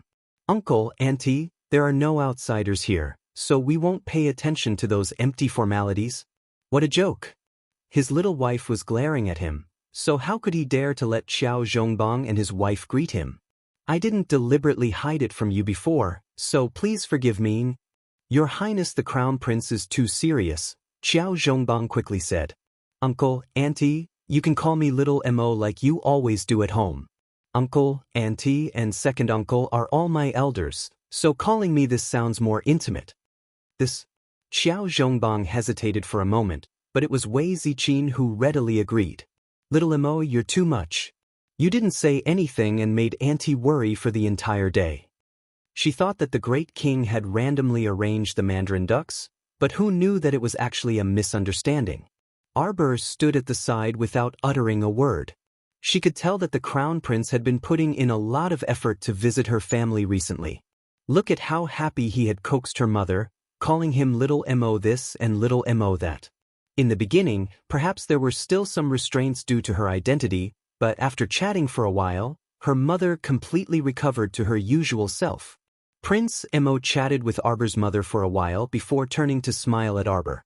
"See, I already told my future parents-in-law. There's no problem at all, right?" Arbor turned her small head and pulled Xiao Lin's hand. "Xiao Lin, you triggered your mystic meridians?" Xiao Lin nodded vigorously. "Last year, a mentor from the Mystic Cultivator Association helped me trigger my mystic meridians successfully. Sister, I'm a level 4 mystic cultivator now." A level 4 mystic cultivator who wasn't even 11 years old was already considered outstanding talent and excellent constitution. Arbor nodded in satisfaction. "Sister can tell that you worked very hard." Xiao Lin's eyes revealed a smile, and she pursed her small lips. While the family was happily chatting, Dong He's silhouette flashed at the door. She then swiftly went out and hurriedly ran towards the old madam's longevity court. The old lady had just finished her afternoon nap, and Dong He happened to bump into her as she was getting up. Hearing that Dong He had rushed over, the old madam's eyes flickered slightly, and she said to the head maid beside her, "Xun, bring her in." Soon, Dong He's tall figure appeared before Wang Shi's eyes. "Dong He, you came to find me in such a hurry. Did something happen on Master's side?" Old Madam held a cup of tea and drank it unhurriedly. Her eyes swept over Dong He who was kneeling in front of her without batting an eyelid. Dong He hurriedly crawled to Old Madam on her knees and deliberately squeezed out 2 drops of tears. "Old Madam, I'm afraid you still don't know. Young Miss is back." "What?" The old lady was shocked. At the mention of Arbor, her heart was filled with a pair of icy eyes, and the hand holding the teacup froze for no reason. Dong He didn't detect Old Madam's abnormality and even added fuel to the fire as she complained. "Young Miss really is an old-fashioned and strict person. As soon as she entered the house, she beat up little young master without any explanation. Little young master is only so old. What does a 7 or 8-year-old know? Young Miss beat little young master's palm until it was red and swollen. It really makes one's heart ache. Madam actually didn't say anything and just let young Miss do as she pleased. This servant really can't stand it anymore. Moreover, Old Madam, young Miss has been back for so long, but she actually didn't come over to pay respects to you. She's seriously too unfilial." Dong He pursed her lips.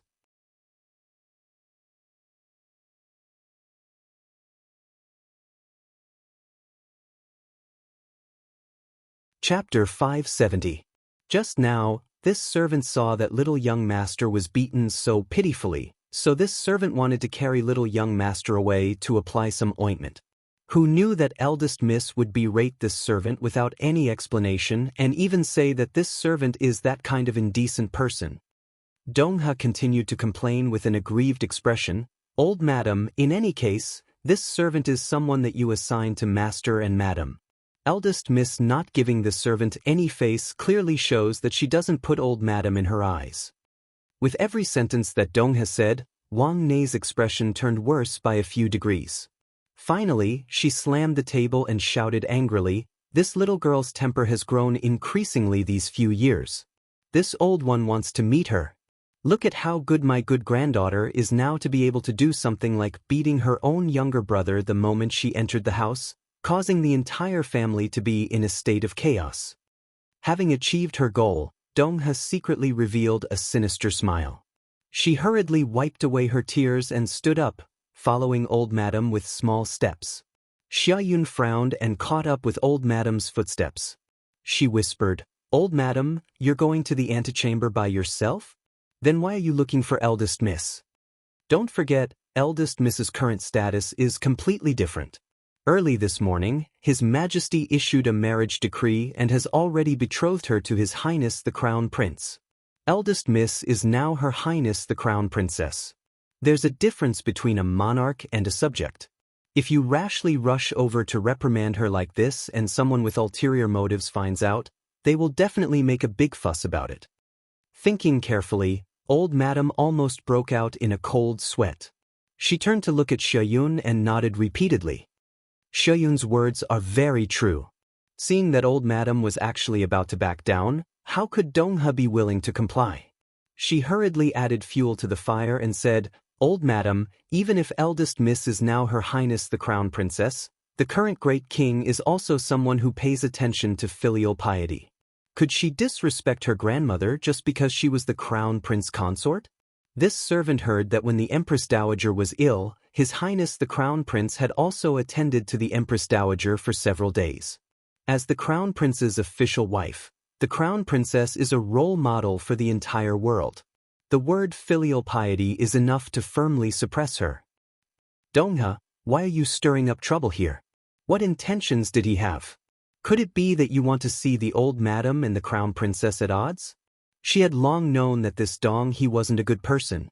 Although she was quick-witted, she was too scheming.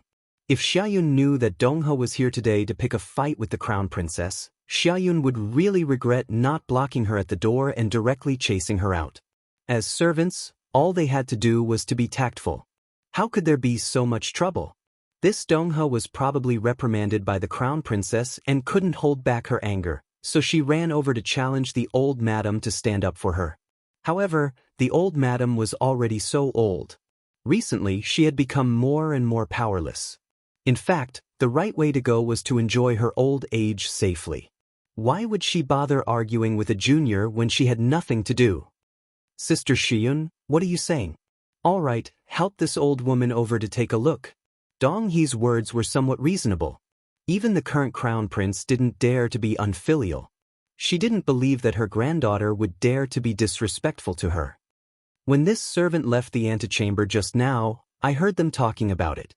It turns out that the young master who often comes to our residence to visit Madam and Master is His Highness the Crown Prince."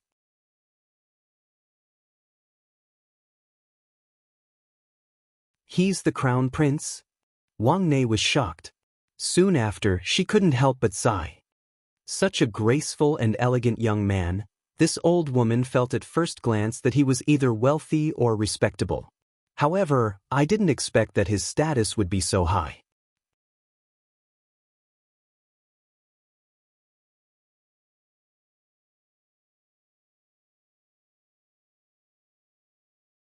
Chapter 571.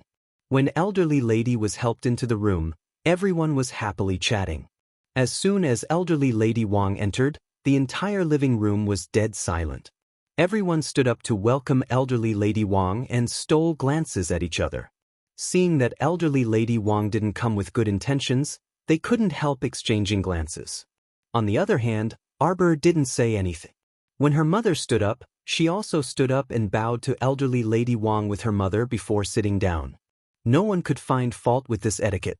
However, elderly lady Wang was furious and disliked the little stoic no matter how she looked at her. She had a stoic expression on her face all day, and it was the same for 7 to 8 years. It was as if someone owed her a huge debt. "Xiaosun, come to grandmother." After elderly lady Wang sat down, she beckoned to Qiao. Senator Qiaosun bounced over, and elderly lady Wang pulled up his small hand. When elderly lady Wang saw that her grandson's hand was indeed still red and swollen, her expression changed abruptly, and she turned to berate Arbor. "Eldest lass, so what if you're back? Is there a need to cause such a big commotion? This is your biological younger brother, not someone picked up from the streets. Look at you, you dragged him to someone else's house to torment him as soon as you came back, beating and scolding him. This old one and your parents aren't dead yet. It's not your turn to meddle in your younger brother's upbringing." Arbor's icy gaze shot straight at elderly lady Wang. The sharp glint in her gaze immediately frightened elderly lady Wang so much that her heart skipped a beat. Elderly lady Wang hadn't seen this lass for several years, but she didn't expect her gaze to be even sharper now. This gaze was practically able to cut open her old bones. However, elderly lady Wang currently valued this little grandson and couldn't bear to see him suffer any grievances. Even if she was a bit cowardly, she still couldn't resist standing up for her grandson. Dongha stood next to elderly lady Wang and pursed her lips as she secretly snickered, waiting to see eldest Miss suffer. All of a sudden, eldest Miss stood up abruptly, and a pair of icy eyes abruptly shifted to her. The front hall was so silent that one could hear a pin drop. Dong-ha felt that her heart was about to leap out of her chest.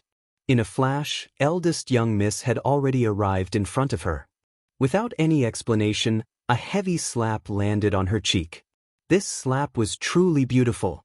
Dong-ha immediately opened her mouth and spat out a mouthful of blood that was mixed with 2 teeth. She fell to the ground with a plop and started whimpering. Her pupils constricted and were filled with disbelief and terror. The old lady was so frightened by the servant girl's actions that her face drained of color. She thought that the servant girl had rushed up to hit her, but it turned out that the servant girl next to her had attacked her. She suddenly remembered that a few years ago, she had called upon the 2 grandnephews of the Wang family to fight with her. At that time, her granddaughter was only 7 years old. At that time, she had not been able to gain any advantage from her hands. Ever since she was 7 years old, this girl had always been fierce and no one dared to bully her. "Old madam, is this what you taught?" A little servant girl also dares to turn her nose up at me. "What kind of thing is she?" Arbor berated, scolding mercilessly. A servant girl, dressing herself up like a concubine, wearing red and green and acting coy all day long and showing off her right and wrong. She doesn't have the slightest bit of a servant girl's duty, causing the entire household to be in a foul atmosphere. "Hurry and come. Immediately drag her away. Even if you want to sell her or beat her to death, make her disappear from my sight immediately. Don't disgust me." Chang Zai immediately jumped out tactfully. With a wave of his hand, he instructed 2 manservants to go up and twist Dong-ha's arm.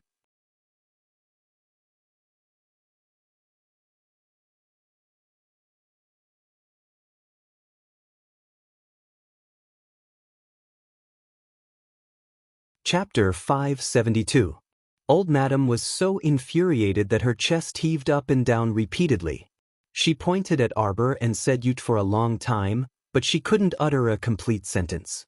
Her eyes were so furious that they were about to spit out flames. "What right do you have to sell me? What right do you have to sell me?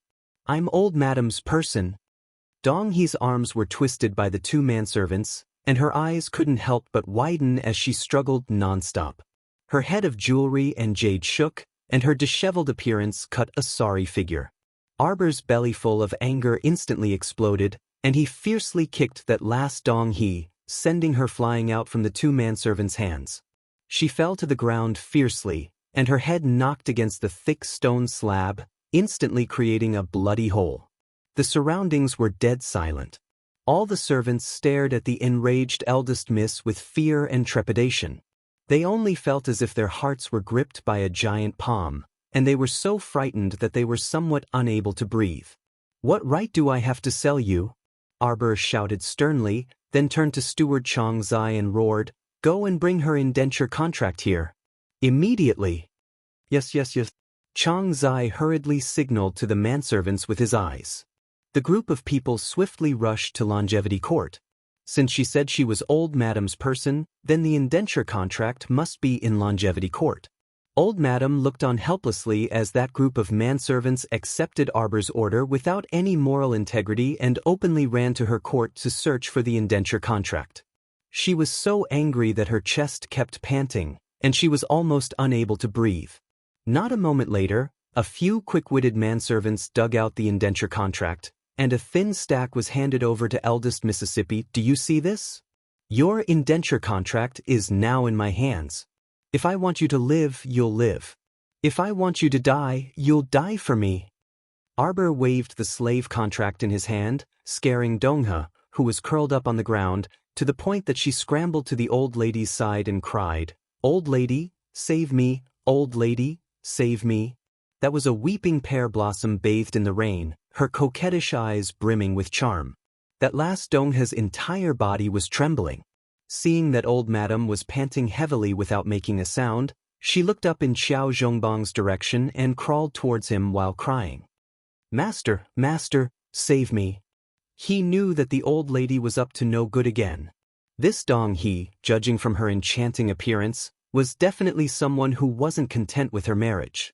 Most likely, the matriarch had even promised her that if she found an opportunity, she might even promote her to be her father's bed warmer.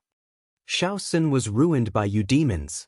Arbor stepped forward and stomped on Dong He's back, directly making her lie there and unable to move. Drag her out, flog her 30 times, and immediately sell her. From now on, this will be the outcome of whoever dares to talk nonsense again. Arbor said coldly as he ruthlessly stomped on Dong He's back with his small foot. Dong He howled as she was dragged out. She never expected that she would become a part of the play when she only came to watch the show. Old Madam was so angry that she sat paralyzed on the ground. She pounded the ground and wailed, "My descendants are unworthy. My descendants are unworthy. I'm already so old, but I'm being humiliated by my granddaughter like this. I can't live anymore. I can't live anymore." As he spoke, he patted his chest and gasped for breath. Qiao Zhongbang awkwardly glanced at the crown prince, who was sitting calmly on the side. A pitch-black shadow had appeared at the crown prince's side at some point in time, and Hui Feng followed him like a shadow. The crown prince secretly sent him a look, and Hui Feng understood and left after receiving the order.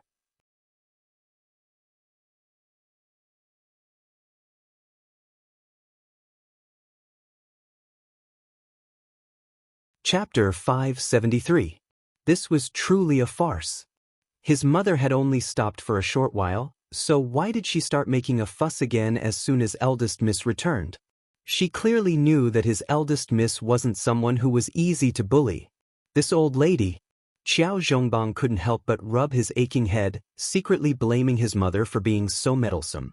He had already investigated the matter of his younger son being beaten. It was indeed due to his parents' negligence in disciplining him that he deserved to be beaten and punished. He had originally intended to personally make a trip to Sir Ren's residence tomorrow to apologize to him. What the hell is this old lady doing? She rushed over to rebuke his eldest miss just because a servant girl made a fuss in front of her. This was truly vexing. If it weren't for someone instigating them, no one would have thought of informing old madam today. Why would she come over on her own? Qiao Zhongbang wasn't a fool and connected the dots after thinking carefully.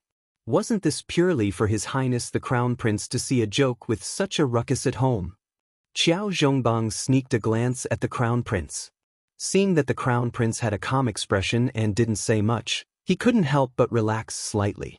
After Hui Feng left to carry out his orders, the Crown Prince sneered inwardly. That servant girl called Dong something was extremely audacious and actually angered his darling Qiao so much that her face flushed red. As such, she still wanted to smoothly report to the broker house after leaving the Qiao estate. Dong He didn't know that her fate was already sealed.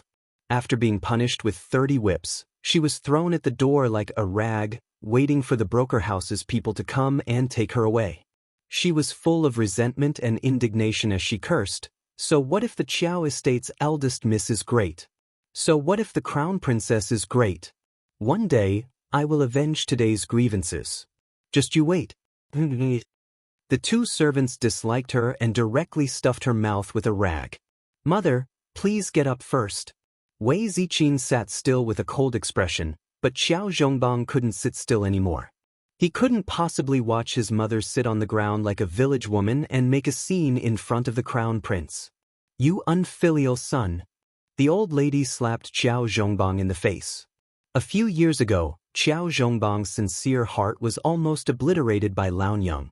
Now, his heart had long since cooled down, so naturally, it would not hurt anymore. On the other hand, second uncle Qiao Zhongxing was enraged. He stood up with a whoosh and said angrily, Mother, what are you doing? Have you had enough? You guys, why aren't you helping old madam back to longevity court? Ah, the son is unfilial and the daughter-in-law is unvirtuous. Ah, his descendants are unworthy. What's the point of me living? Just let me die. The old lady howled, wailing to the heavens. Qiao Zhongbang got up quietly and ignored her. Arbor coldly glanced at the old lady. Suddenly, he flipped his hand and took out a small bottle of liquid medicine from his inner world. He slowly walked over to the old lady and handed it over. "Here, drink it." The old lady's eyes widened as she looked at him. Her lips involuntarily trembled. What is this?" "Poison. Drink a mouthful, and I guarantee that you'll die thoroughly." The old lady's face drained of color as she raised her head. Everyone in the courtyard was even more silent. They pursed their lips and didn't make a sound. The entire front hall was filled with a terrifying silence. "Do you need me to find someone to wait on you?" Arbor asked coldly. The old lady was also a coward. When Arbor was fierce to her, she became somewhat listless. Looking into Arbor's emotionless eyes, her entire body couldn't help but tremble. Today, it ended at 10 p.m. Next week, 6 p.m.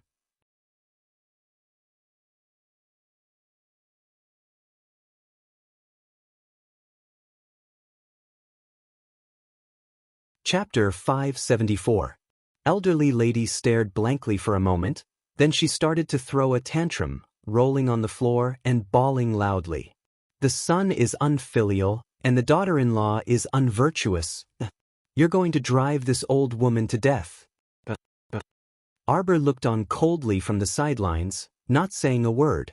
Her beautiful eyes were filled with ridicule as she stared at elderly lady. However, right at this moment, a manservant guarding the door rushed in and bowed. "Master, madam, second master." There's a group of people at the door, claiming to be third master's family, and they insist on barging in. We don't know their identities, so we've been temporarily blocked outside.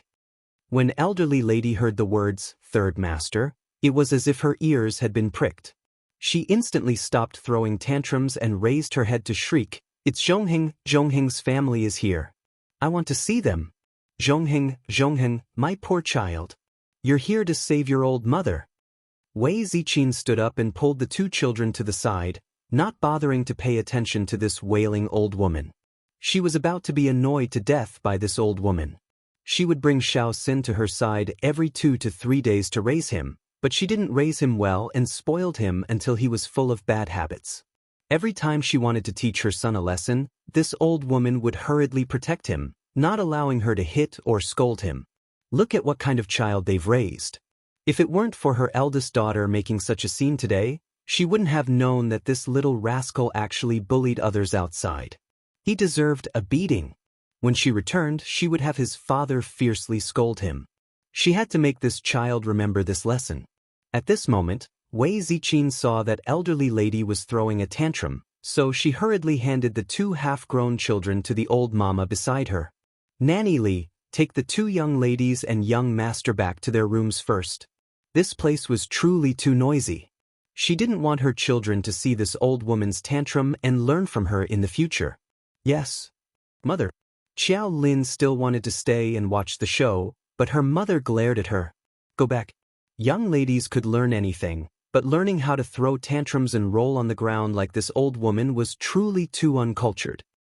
Xiao Lin pouted. Nanny Li held her hand and dragged Xiao Xin away. The 2 children were taken away. At this moment, the 2 servants at the entrance were beaten up and forced their way in. Although Xiao Zhongheng was thin and weak, the muscles on his arms were bulging.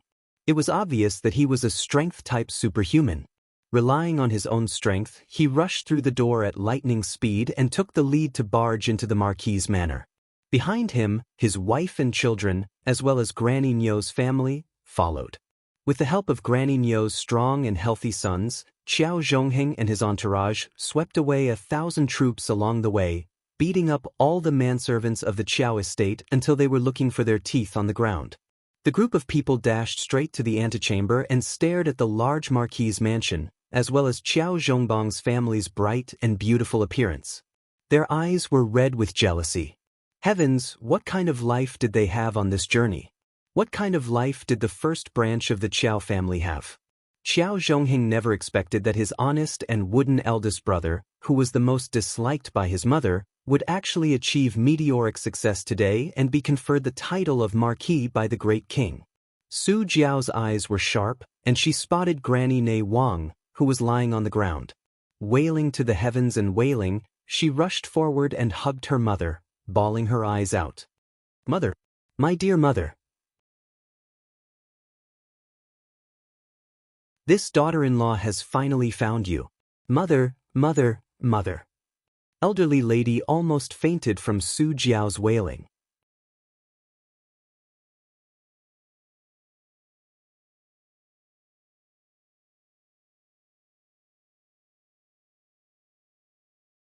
Chapter 575. In addition, Su Jiao's filthy and stinky body carried her over. The stench assailed the nostrils as soon as she opened her mouth, and old madam almost fainted from nausea. Xiaoyun wanted to go up and help old madam up, but Su Jiao forcefully brushed her aside. She hugged old madam tightly and refused to let go, as if she had caught a life-saving straw. Su Jiao hugged old madam tightly and glared at everyone like a tiger eyeing its prey. Old madam had lived like a princess these past few years. Now that Su Jiao was strangling her with a stinky body, old madam was about to be strangled to death. Mother, your son is unfilial. You took so long to find mother. Qiao Zhongheng rushed over and knelt in front of his mother to cry. When old madam saw her son's shriveled appearance, grief welled up from her heart. She reached out to hold Qiao Zhongheng's hands as tears streamed down her face. Xiao Long, hurry up and greet grandmother. Kowtow to grandmother, Su Jiao berated her son.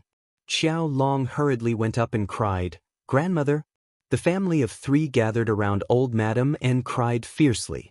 Old madam didn't despise Xiao Long for being filthy. Looking at her plump grandson who had become as thin as a shriveled green bean, her heart ached so much that she almost fainted. When this large family rushed in, Arbor had already ordered people to close the main door.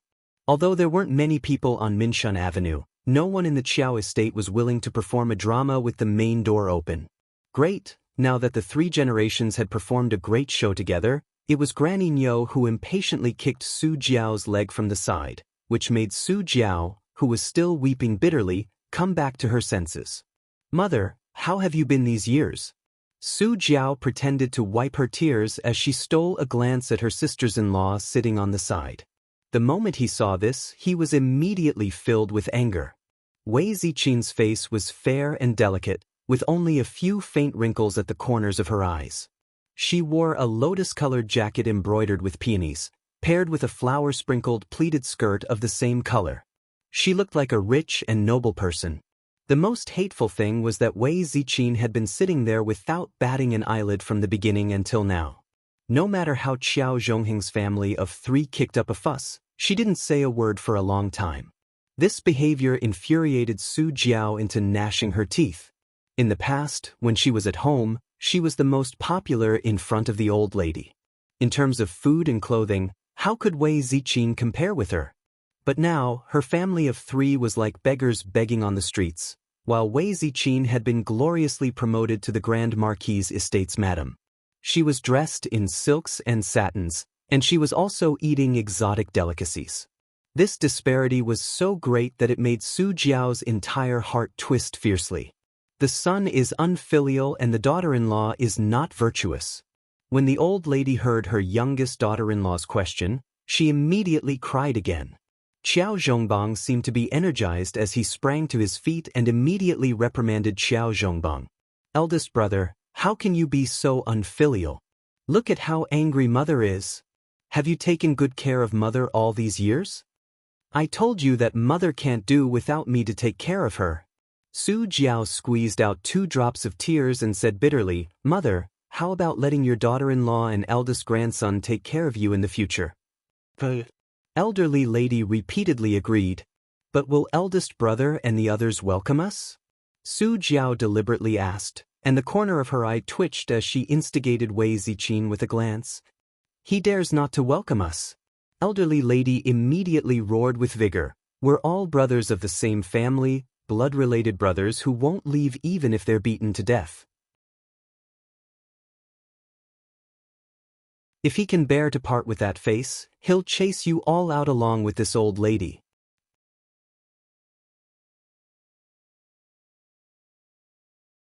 Chapter 576.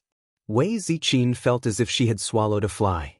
All these years, she had attended to this old woman in the morning and at night. Every time old madam was sick or in pain, she would stay by her bedside to take care of her, but she had never received a word of praise. Now, she was constantly saying that her son was unfilial and her daughter-in-law was unvirtuous. She was so aggrieved that her eyes reddened. This old woman didn't ask anything and just made the decision to let Xiao Zhongheng's family of 3 move in. Arbor sat next to his mother and held her hand as he gazed at her comfortingly. He said softly, "Mom, don't worry, I won't give them the chance to get involved." Wei Ziqin immediately patted her daughter. Although her eyes were red, her voice was resolute. "Don't worry about this matter. Mom won't let them get what they want." She was now a legitimate third-rank marchioness personally conferred by the present emperor and had the title of noble lady. It was absolutely impossible for Su Jiao to bully her and use her as a stepping stone like before. Besides, she wasn't stupid. Looking at today's situation, not only was Su Jiao's family delusional about moving into the Marquise estate, even Granny Nyo's family, who had nothing to do with them, wanted to move in and reap benefits. How could she allow these rat droppings to come in and cause a great disturbance in the Qiao estate? Since Mom said so, Arbor continued to sit and ignore the matter. He only rummaged through his storage talisman and took out an item, slapping it on the small table. Elderly lady turned her head when she heard the sound. When she saw the red paper on the table, she thought of something, and her eyelids suddenly twitched. As the mistress of the Marquise estate, Wei Ziqin had already walked up and gazed coldly at Su Jiao, who was putting on a good show. "Third sister-in-law, don't drag old madam into acting. No matter what you say, your family of 3, along with Granny Nyo's family, can't move into the Marquise estate. This is an estate bestowed by the present emperor, and not just anyone can live in it." Su Jiao had already aged quite a bit from being exposed to the elements, and her face was even darker from anger now. She vigorously shook old madam's hand that was supporting her. "Mother-in-law, look at what eldest sister-in-law is saying. She clearly doesn't want to acknowledge us as her relatives." Granny Qiao immediately trembled in anger. She turned around and pointed at Wei Ziqin as she cursed, "Vicious woman! Where do you want to send my son and grandson? You vicious woman! Do you believe that I will immediately ask Zhongbang to divorce you?" The head maidservant by Wei Ziqin's side, Chunying, was so angry that her face turned red. She had seen how Madame treated old Madame all these years. It was a good thing to be considerate. Which family's daughter-in-law could do this? Even a lowly servant like her couldn't stand it anymore. Old Madame, she was really an ingrate. Arbor coldly glanced at Xiao Zhongheng's family, who were jumping up and down. He picked up the piece of paper and walked to old Madame's side. He supported his mother and said, "Old Madame, don't tell them that my mother is now a third-rank noble lady. She's also not someone that can be divorced just because some random person says so. I really don't believe what you're saying. Moreover, the family division document is written clearly. Do you want to look through it again and recall it?" Old Madame Qiao was so infuriated by Arbor's eccentric tone that she fell backwards on the spot. Su Jiao made a big fuss as she supported old Madame. She turned her head and angrily rebuked Arbor, "Eldest young miss, is it? After not seeing you for a few years, your words have become even sharper and more unkind. There's no place for you to speak when the elders are talking here."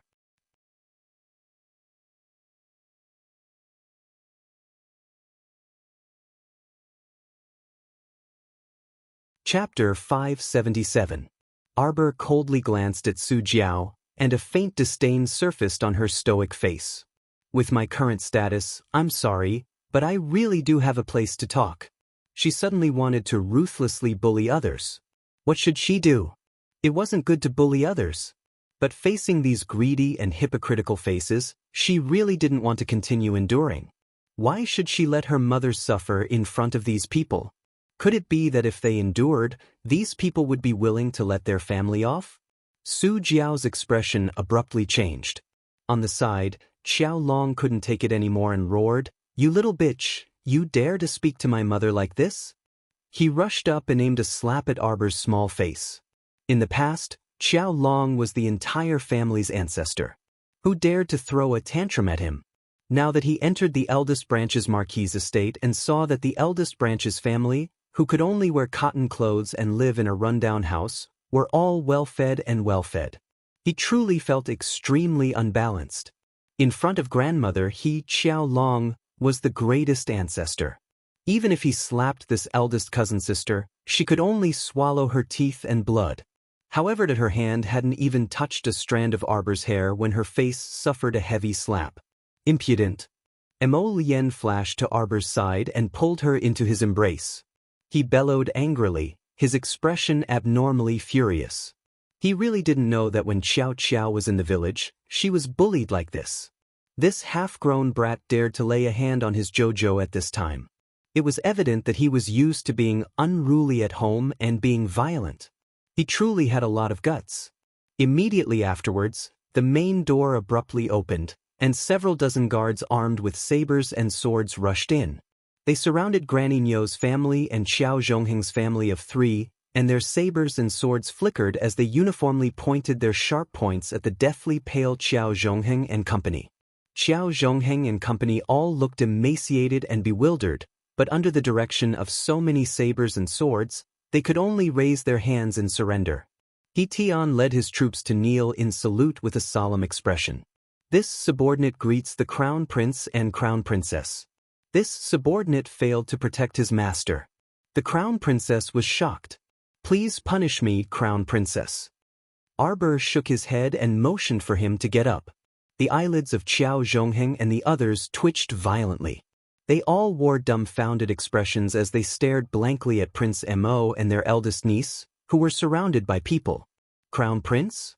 Crown Princess? What was going on? After they entered the city, they were like headless flies, trying to find out the whereabouts of the Qiao estate. However, they couldn't tell them clearly. The person who gave them directions didn't have good intentions either. He directly pointed them to the Marquis of Jiyuan's estate and said that it was the largest Qiao estate in the city. That person saw that they were dressed in rags and looked like beggars. In fact, he was just joking with them and deliberately wanted to brush them off. Who would have thought that he would really point them in the right direction? When he saw that Xiao Zhongheng's family of 3 were really relatives of the Marquis of Jiyuan's estate, the person who had been leading the way to watch a good show was so scared that his legs turned to jelly, and he had long since slipped away. Xiao Zhongheng and company went straight to the Qiao estate as soon as they arrived, so they didn't find out what was going on at all. They only knew that his older brother had been promoted and made a fortune, silently becoming a marquis. Xiao Zhongheng was very envious and thought that he had to bring his wife and children to live in the marquis's estate no matter what. No matter what, he had to cling to his big brother. When the time came, he might even be able to become an official. Now that the situation had suddenly changed, Xiao Zhongheng's family was scared out of their wits.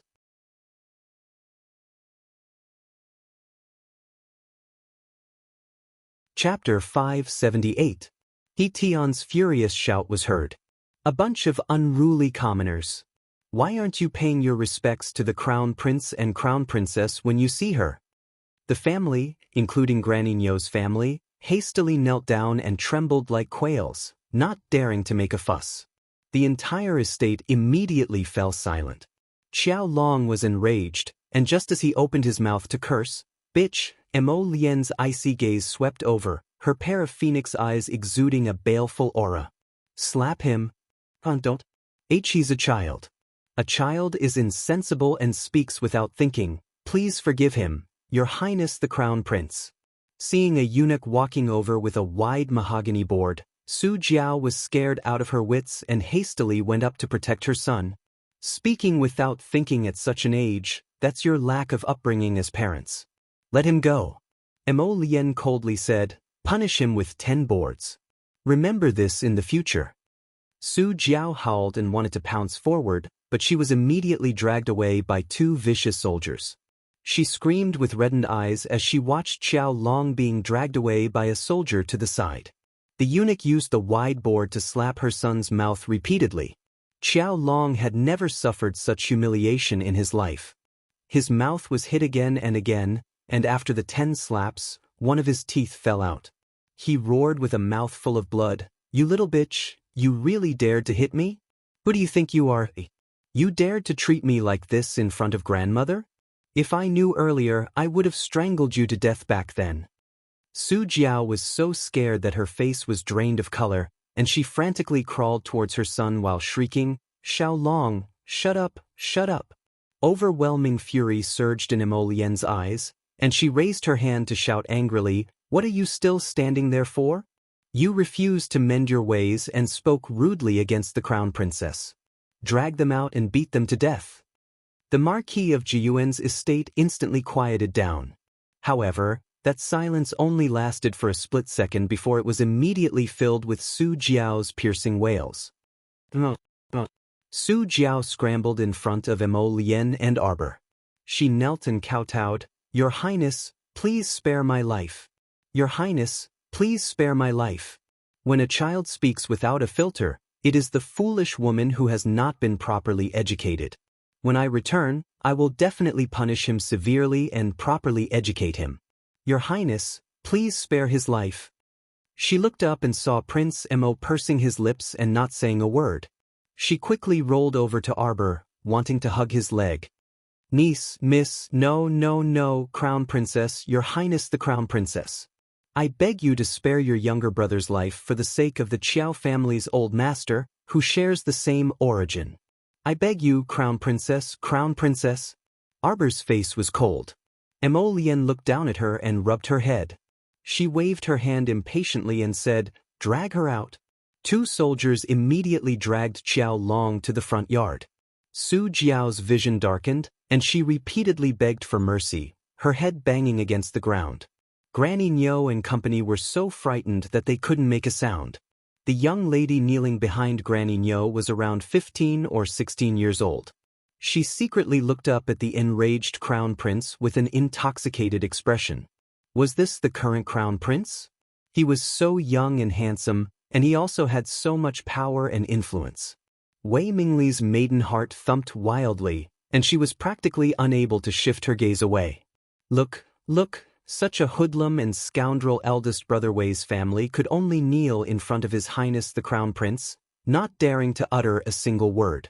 Madame Nei's son, who was kneeling next to Wei Mingli, quickly tugged at her daughter and had her quickly lower her head.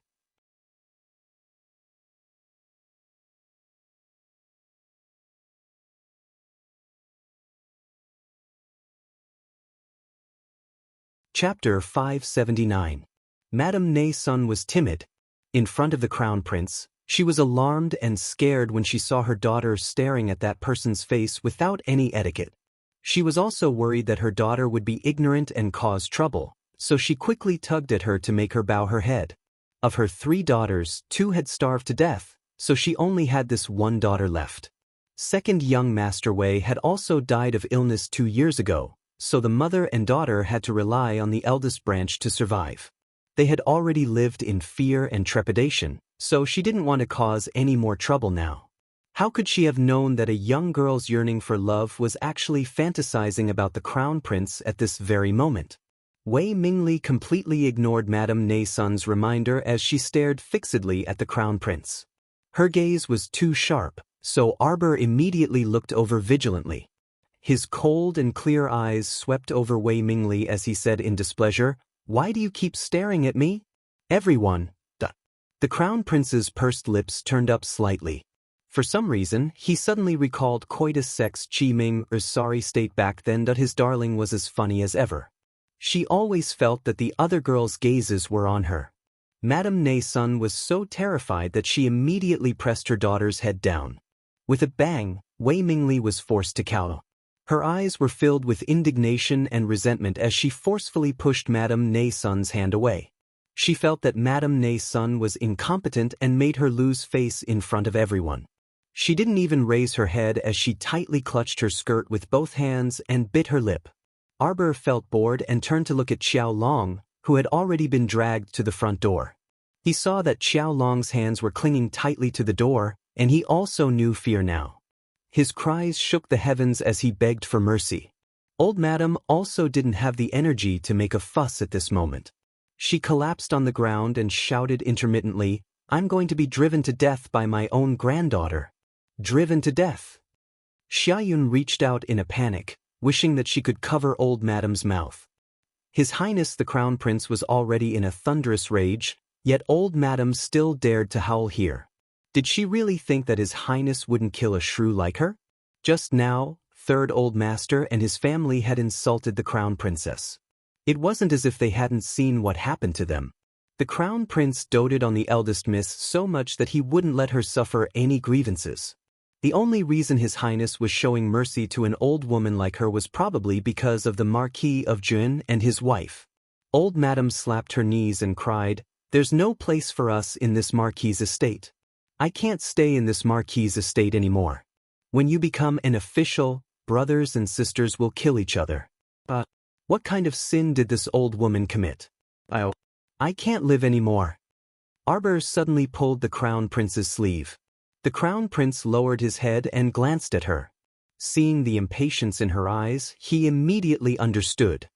He waved his hand and said, "Wait."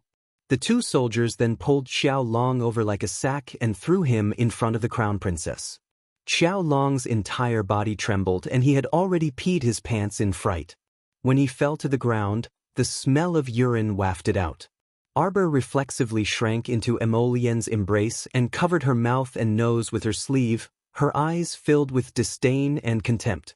"Old Madam, since you can't live in the Marquis's estate anymore, then this Crown Prince will permit you to leave the estate and live with the Qiao family's third branch. Come, each of the Qiao family's third branch will be punished with 30 planks. Throw Old Madam and the third branch out."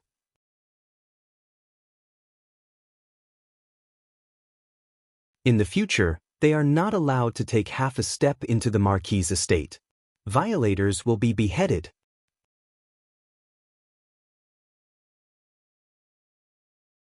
Chapter 580.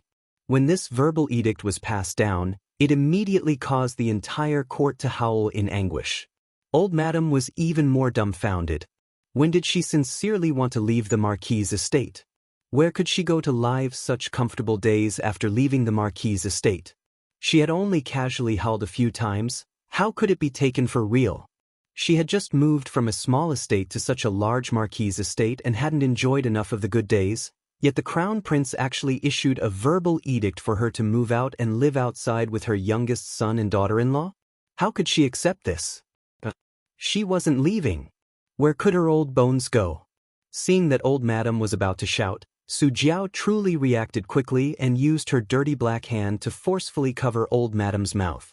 Only by bringing Old Madam along with her would she be able to stay connected to the eldest branch in the future. Otherwise, after being thrown out this time, how could she continue to maintain a relationship with the eldest branch in the future? Su Jiao wasn't stupid. On the contrary, she was very shrewd. She knew that as long as she held Xiao Zhongbang's mother in her hands, with that man's honest and considerate personality, there would be a day when he would give in. At that time, their third branch would definitely be able to return. Su Jiao pulled her son Xiao Long and her husband Xiao Zhongheng along as the family of three prostrated themselves on the ground and humbly kowtowed several times. Then, they were unceremoniously picked up by the soldiers and beaten 30 times each before being directly thrown out of the gate. Granny Nyo's eyes darted around, and she had just opened her mouth to call out, "Zichin, I'm a cow from the same village as you." But she was immediately swept over by the Crown Prince's cold gaze, and she was so frightened that she swallowed back her belly full of words and knelt on the ground with weak limbs. Where did this idle person come from and make a fuss? Throw them out. The Crown Prince coldly reprimanded. Immediately, 7 or 8 soldiers swarmed over like tigers and wolves. Without any courtesy, they swung their clubs at Granny Nyo's family a few times. Dragging the group of people who were making a fuss, they directly shoved and threw them out of the main door, rolling together with Xiao Zhongheng's family of 3. Yo yo yo! Granny Nyo stroked her old waist and cried out in grief. Due to the Crown Prince's terror, she didn't dare to curse out loud and could only grumble in her heart. What an unlucky year! They originally wanted to follow Su Jiao's family into the Marquis's estate to enjoy themselves, but they didn't expect Su Jiao's family to be so incompetent that they actually angered the current Crown Prince and were directly swept out the door. Oh, Granny Nyo is so angry, so angry. Wei Mingli was screaming madly in her heart. She was a young lady in her late 20s, yet she had been grabbed and thrown out of the door by those ferocious soldiers just now. Her reputation had been swept to the ground, and there was nothing left of it. It really made her heart shatter into pieces, and it was unbearable. The cold-looking crown prince glanced over with a terrifying gaze, causing everyone present to shut their mouths. Wei Mingli's heart was restless, as if a cat had clawed at it. She cast a jealous and hateful glance at the Marquis' estate's tightly shut main door, her heart filled with unwillingness. "Grandmother, are we just going to be kicked out of the house like this and not do anything?" Wei Mingli twisted her sleeves and bit her lower lip, her words full of unwillingness. Her mother, Madame Sun, was shocked. She raised her hand and slapped her heavily on the back. "You're asking for trouble. How dare you spout nonsense? You were truly too audacious just now. You actually dared to stare at His Highness like this? Aren't you afraid of angering His Highness and beheading you all at once? Oh, isn't it because the young lady's heart is rippling? Tiske, shameless, shameless."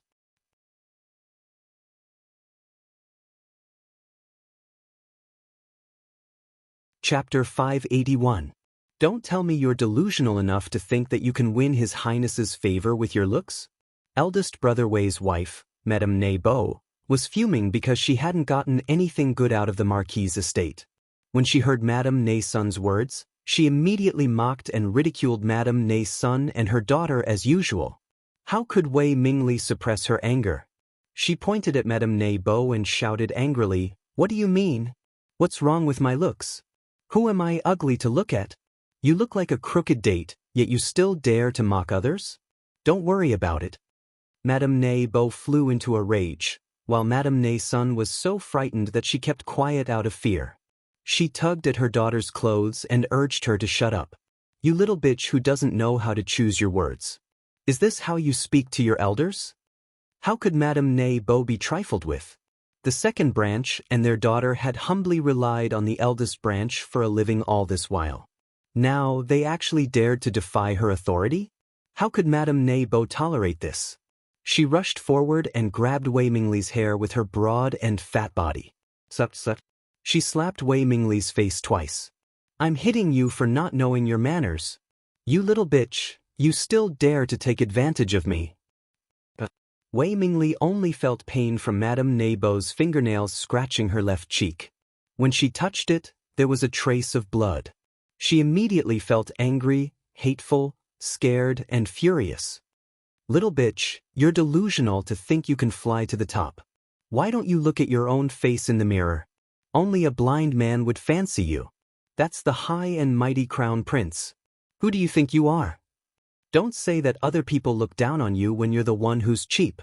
Madame Ne Bo's mouth was as sharp and unkind as she could be, scolding Wei Mingli until she cried in anger.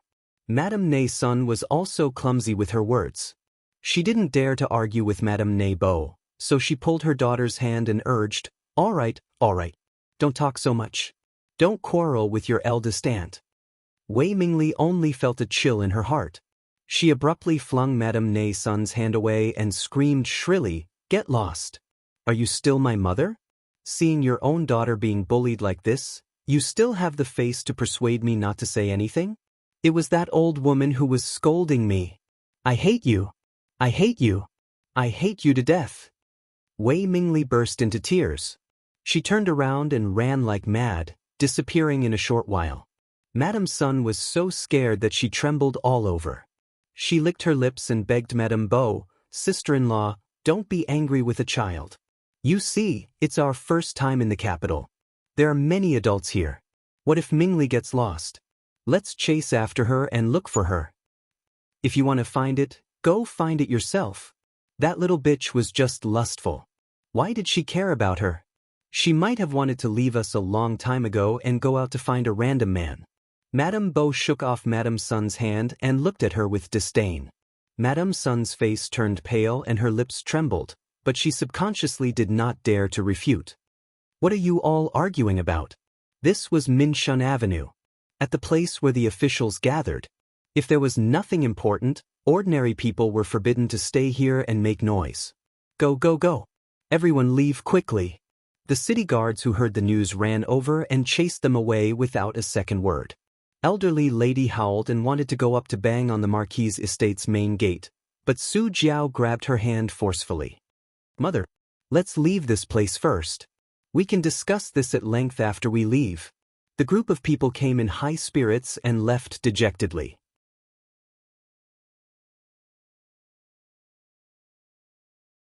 Chapter 582. When she was escorted away from Minshun Boulevard by the city guards, elderly lady was still staring at the tightly shut doors of the Marquis' estate, unwilling to give up. Su Jiao didn't say anything and only turned her head to glance at the Marquis' estate's lintel, her eyes flickering with greed.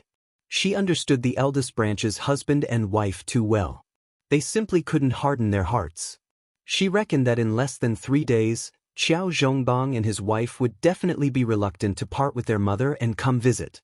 This old fart was a bargaining chip in her hand. As long as she had this old fart, she could guarantee that the eldest branch's husband and wife would be docile and docile. So, how could she allow her mother to continue loitering in the Marquis' estate? Even if she had to seize her mother, she had to seize her mother to her side.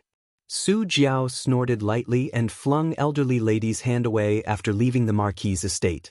Their family of 3 had just been beaten, so they couldn't walk nimbly. Her son, Qiao Long, was even more miserable. Not only was his but severely injured, his mouth was also nearly smashed with a bamboo plank. This made Su Jiao's heart ache, and she couldn't help but hate Arbor to death in her heart. That rotten little bitch.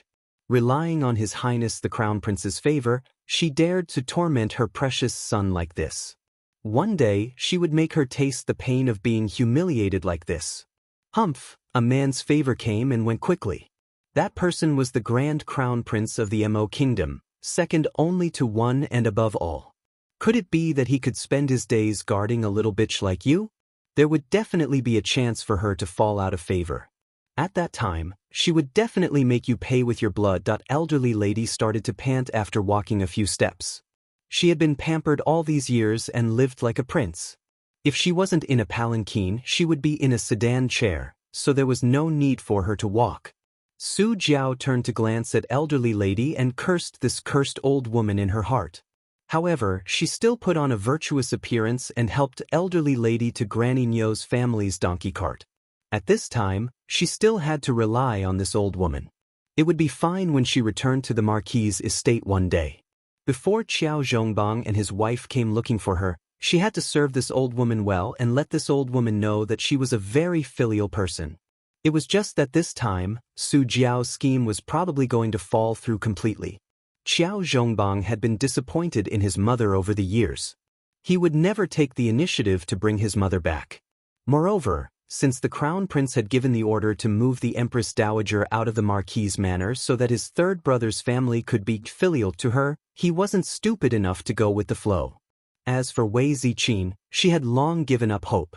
She wished that the Empress Dowager would go far away and never disturb them again. At this time, Su Jiao still didn't know.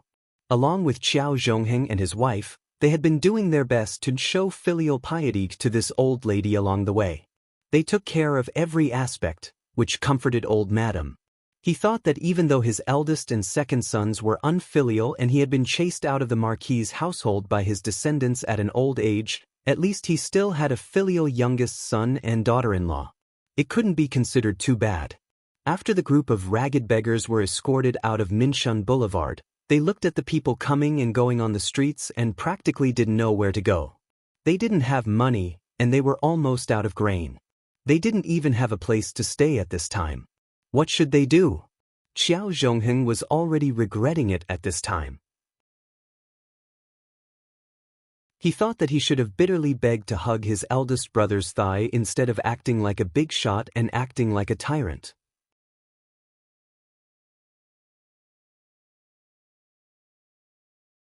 Chapter 583. As for Wei Mingli, after she impulsively ran away from Minshun Avenue, she ran madly along the road. As she ran, she started to regret it. The road ahead was boundless, and she didn't know where to go. Wei Mingli dazedly looked at the unfamiliar faces coming and going, and her footsteps gradually slowed down.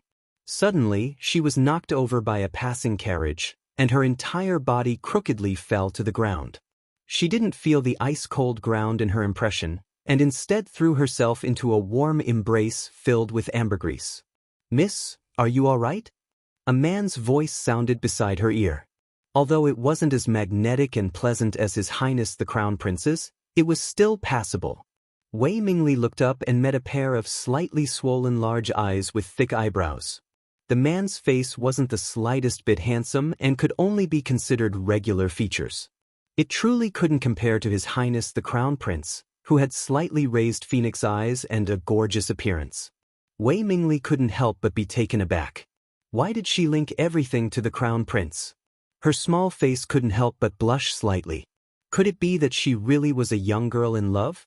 "I've startled Mississippi." The man's gaze flickered as he looked at Wei Mingli, and he extended his hands to help her up from the ground.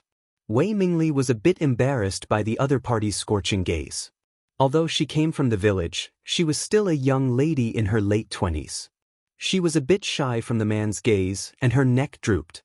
Just as Granny Niu, Su Jiao, and the others were searching the streets for a place to stay, the Qiao family in the Marquis estate finally had a harmonious and beautiful reunion dinner. Without the disturbance of unrelated people, everyone was in a cheerful mood, and the meal was very sumptuous. A little later, the Crown Prince took his leave and very naturally held the little fellow's small hand as they left the Qiao estate together. It was only after they boarded the carriage that Arbor rolled her eyes at him. She clearly didn't have to return to the palace, but this person insisted on bringing her along. This guy had completely let go at this time and didn't even avoid her younger brothers and sisters. He held hands whenever he wanted and hugged whenever he wanted. He truly did as he pleased. "You can do whatever you want in your own home." The Crown Prince smiled as he carried the little fellow onto his lap. He hugged her waist and whispered into her ear, "You must be tired after a long day. Do you want to sleep for a while?" Arbor felt his ears warm up and reached out to rub them. The Crown Prince let out a muffled laugh. He pulled down her little hand and helped her rub it. His gesture was very gentle. After he was done, he chuckled. "Your ears are itchy? What a bad person." Arbor turned his head and glared at him, but their faces were so close that when Arbor turned his head, his little mouth brushed past the corner of his mouth. It was as gentle as a feather, quietly plucking at his heartstrings. Our dear Qiao Mu's entire body froze. The Crown Prince wasn't any better than her. He stared at her in a daze, deep whirlpools churning in the depths of his eyes. The little fellow saw that the situation was not good, and wanted to run away after teasing him. He struggled on his knees, and was about to break free from his embrace and roll to the other side of the carriage. The Crown Prince scooped her back and fixed her on his lap. He lowered his head and exhaled a mouthful of cold medicinal power into her ear. "Want to run?" A certain person instantly realized that her little hands and feet were somewhat unable to move. A pair of watery eyes widened as she angrily glared at his face that was close to hers. This guy was an apothecary, so how could he carelessly use medicinal power on her? What kind of medicinal power was this?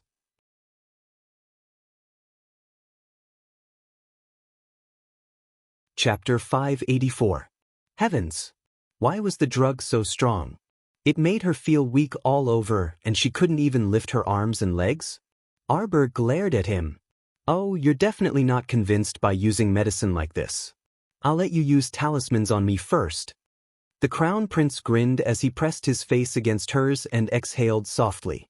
The great Crown Princess was instantly revived. She took out a few talismans and pasted them all on the Crown Prince's forehead. The talismans floated around the Crown Prince's head. After a while, the Crown Prince burst out laughing. How annoying! These talismans were completely ineffective on him.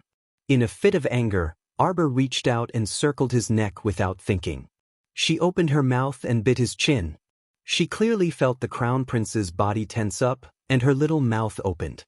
His slender index finger caressed her little face, and he chuckled softly. "You bit the wrong place, baby." Qiao Mu raised her head, and her small and round chin abruptly landed in his palm. She was just scratching her head in bewilderment when she suddenly felt her mouth being filled with warmth. In her daze, she heard the man chuckle lightly. "Bite here, darling." "Harder." Darling Qiao quivered and almost jumped up, her head hitting the roof of the carriage. Heh, but that was just a thought. Her entire body was weak from the effects of the medicine, and she couldn't lift her arms or legs at all. This bastard! What was he doing? Wasn't he kissing her? Being glared at by a pair of round eyes, the Crown Prince couldn't help but laugh and couldn't kiss her anymore. He scooped her into his arms. You keep staring at me. Do you still want to bite me? Here, I'll let you bite. Arbor. This baby suddenly doesn't want to talk to you anymore. If you don't want to talk, then I'll continue kissing my baby. The Crown Prince moved closer to her little mouth. Our dear Xiao Mu raised her hand and pressed it against his chest. Only then did she realize that she could move her arms and legs. Love this bad guy. One moment he could make her move, the next moment he made her unable to move. He was so annoying. She tugged at his long hair angrily. Didn't you say that it was just a title and nothing else? He revealed his wolf's tail so quickly. Wasn't he afraid that she would bite him? She couldn't bite him either. Once she did, he would take advantage of her. And it's just a title. The Crown Prince looked at her innocently. After confirming their status, it was only natural for them to kiss, hug, and throw themselves at each other. You were the one who pounced on me and bit me. Do you still want to bite? Baby, I'll let you bite me whenever you want. Arbor. That does seem to be the case. Don't. Arbor looked at him speechlessly, his little stoic face unable to maintain a straight face. The Crown Prince was amused. He reached out to hug the little fellow and caressed her. He looked at her with a face full of regret. Next time, if you want to bite, just bite as much as you want. Don't hold it in, okay? I really don't want to talk to you anymore. By the way, baby, aren't you going to give me a gift in return? Mo Lien hugged his little body and shook it gently. Xiao Mu's watery eyes abruptly widened. What? Why was he giving a gift in return again? Just as she was thinking about when she owed that fellow a gift, he reached out and lifted her little chin. The two of them stared at each other, their gazes glued together. His slightly curved thin lips inched closer and closer to her face as her eyes widened. Something was wrong. Wasn't it just a title? Why were they kissing so frequently? This was only the first day of the betrothal. Whoosh, an arrow pierced through the air and suddenly streaked past her eyes, shattering the seductive atmosphere in the carriage.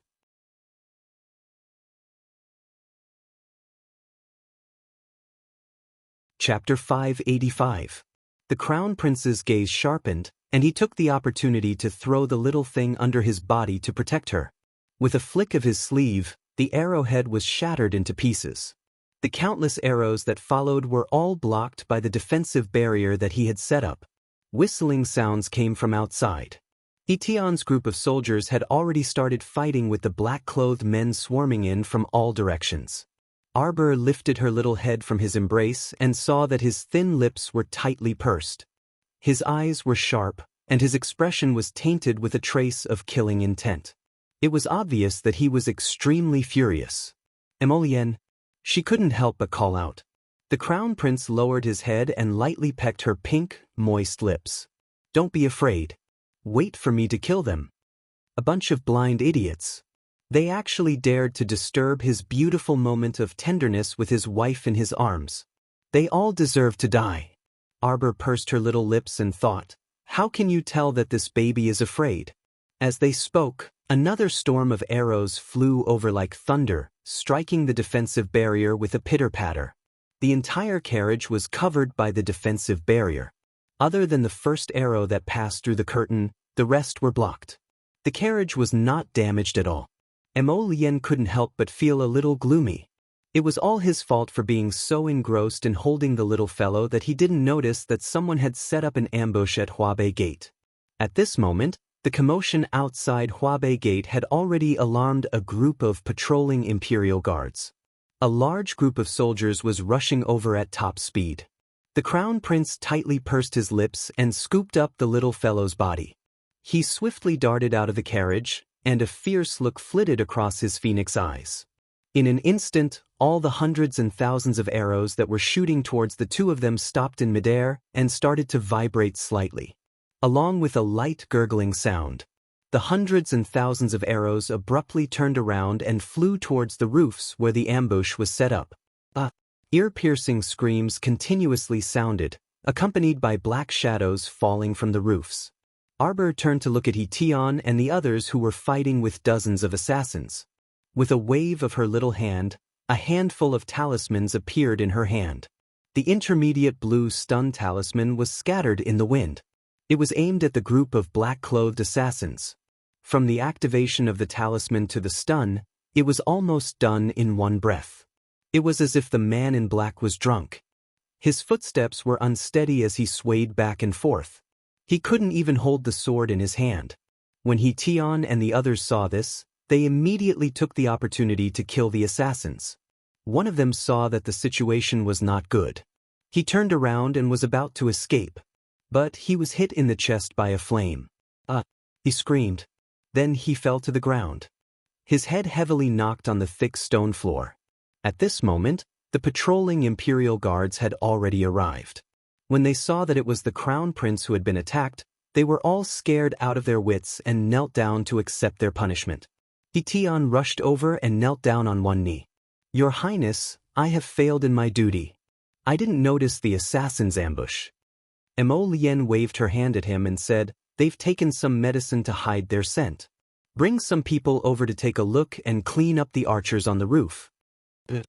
Hetion paused and asked, "Do you want to leave them alive?" "This prince knows who did it." Emolien curled her lips and shook her head non-committally. "Clean it up." "Yes." Hetion led a group of Imperial Guards to clean up the mess where the archers were lying in ambush. Emolien held Arbor's little hand and walked to the black-clothed man who was rolling on the ground and clutching his chest.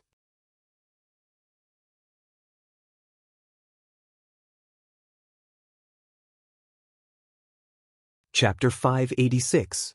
The two of them looked at each other, then walked up to the howling black-clothed man and looked at him coldly. With a flick of her finger, Xiao Mu took out a blue talisman and struck the person on the ground. After the blue light flashed past, the man suddenly quivered and fell silent. "Who sent you to assassinate me?" Arbor asked coldly. The assassin rolled on the ground and opened his mouth to say "Tu." Xiao Mu instantly felt her body lighten.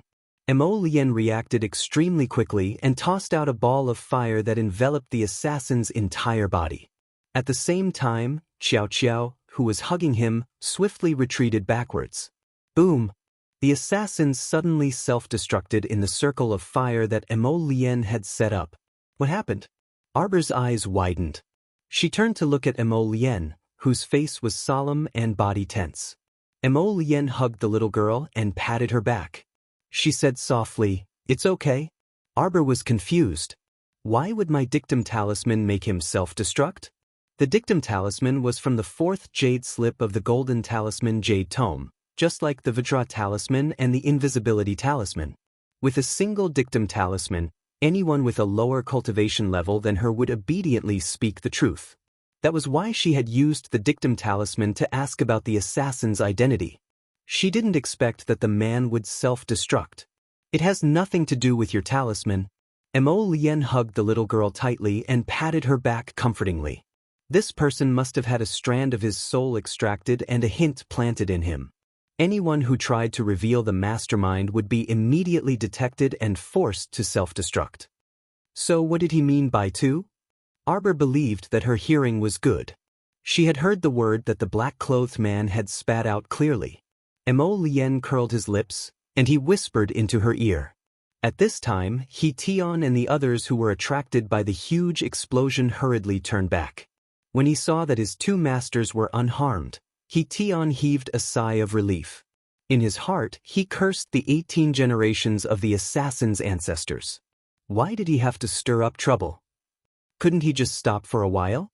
The news of the Crown Prince being attacked at Huabei Gate quickly spread to the ears of the great king, the queen, and the other concubines of the imperial harem. They all sent people to express their condolences. The great king and queen summoned the Crown Prince for questioning that very night. Xiao Mu naturally didn't join in the fun. After Emolien sent her back to the Eastern Palace, she washed up and climbed into bed. At this time, the great king and queen summoned the Crown Prince into the main hall. They looked at him carefully before asking, "Who tried to assassinate you? Do you know?" Your humble servant failed to protect you. Please punish me, great king. He-Tion stepped forward and knelt down to beg for forgiveness. He-Tion did not neglect his duty. It was my son's carelessness. The crown prince said calmly. The queen glared at her son somewhat angrily and turned to ask He-Tion, "Did you find out where the assassins came from?" He-Tion immediately looked like he wanted to say something, but stopped himself. The great king said angrily, "What are you stopping yourself for?" "Speak." "Your Majesty, great king and queen, please forgive me. Your humble servant found this on the assassin's body, but your humble servant didn't dare to say." He-Tion presented a crescent-shaped jade pendant with both hands. The great king snatched the jade pendant from him and suddenly became furious. "Guards! Go and invite noble Consort Lin and the third prince here." Mo Lian's expression was leisurely. When Queen Zhao saw this, she became angry again. She pulled her son and said, "Imperial Mother heard everything. Today's incident happened because you accompanied that girl from the Qiao family back to her maternal home."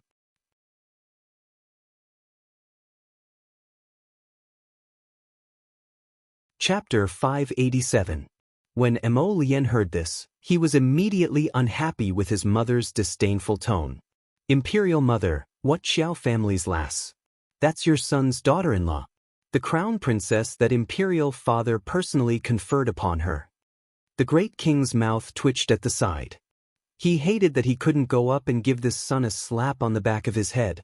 He was such a swindling brat all the time. Was he willing to issue this imperial edict? That was because he was threatened and forced.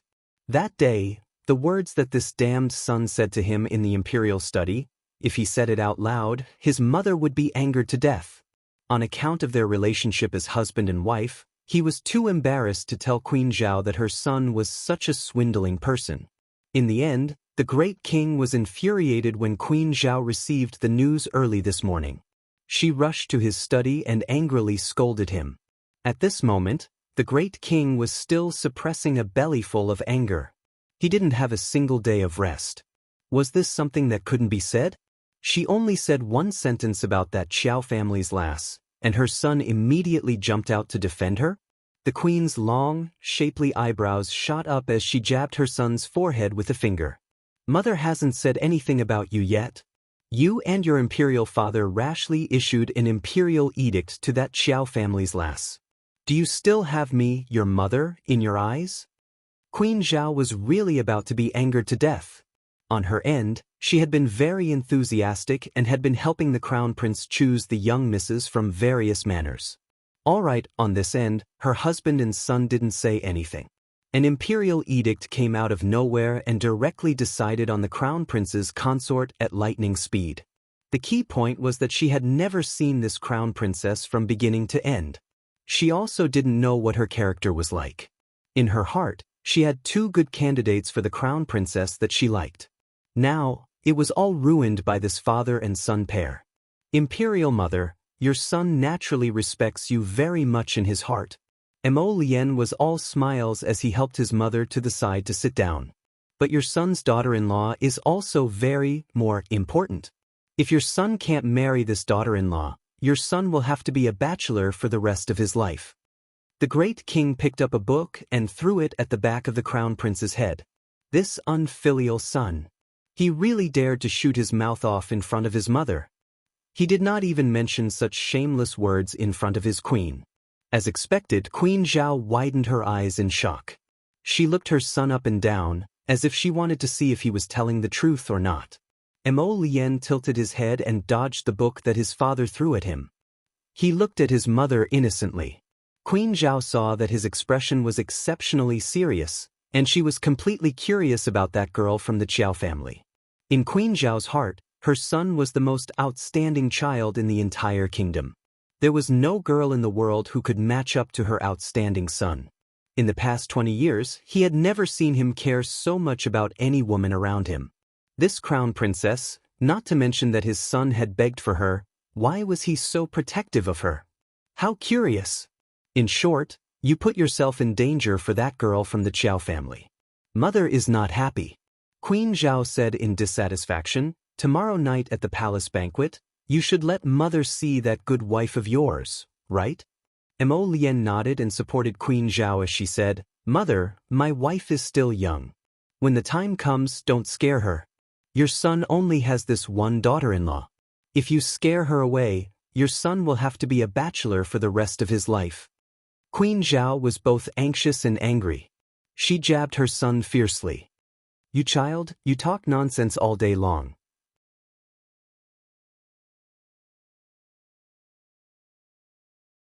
The great king also glared at the crown prince in annoyance. Just then, they heard an announcement from outside. Great king, noble consort Lin and the third prince have arrived. Tell them to get their asses in here. The great king roared angrily.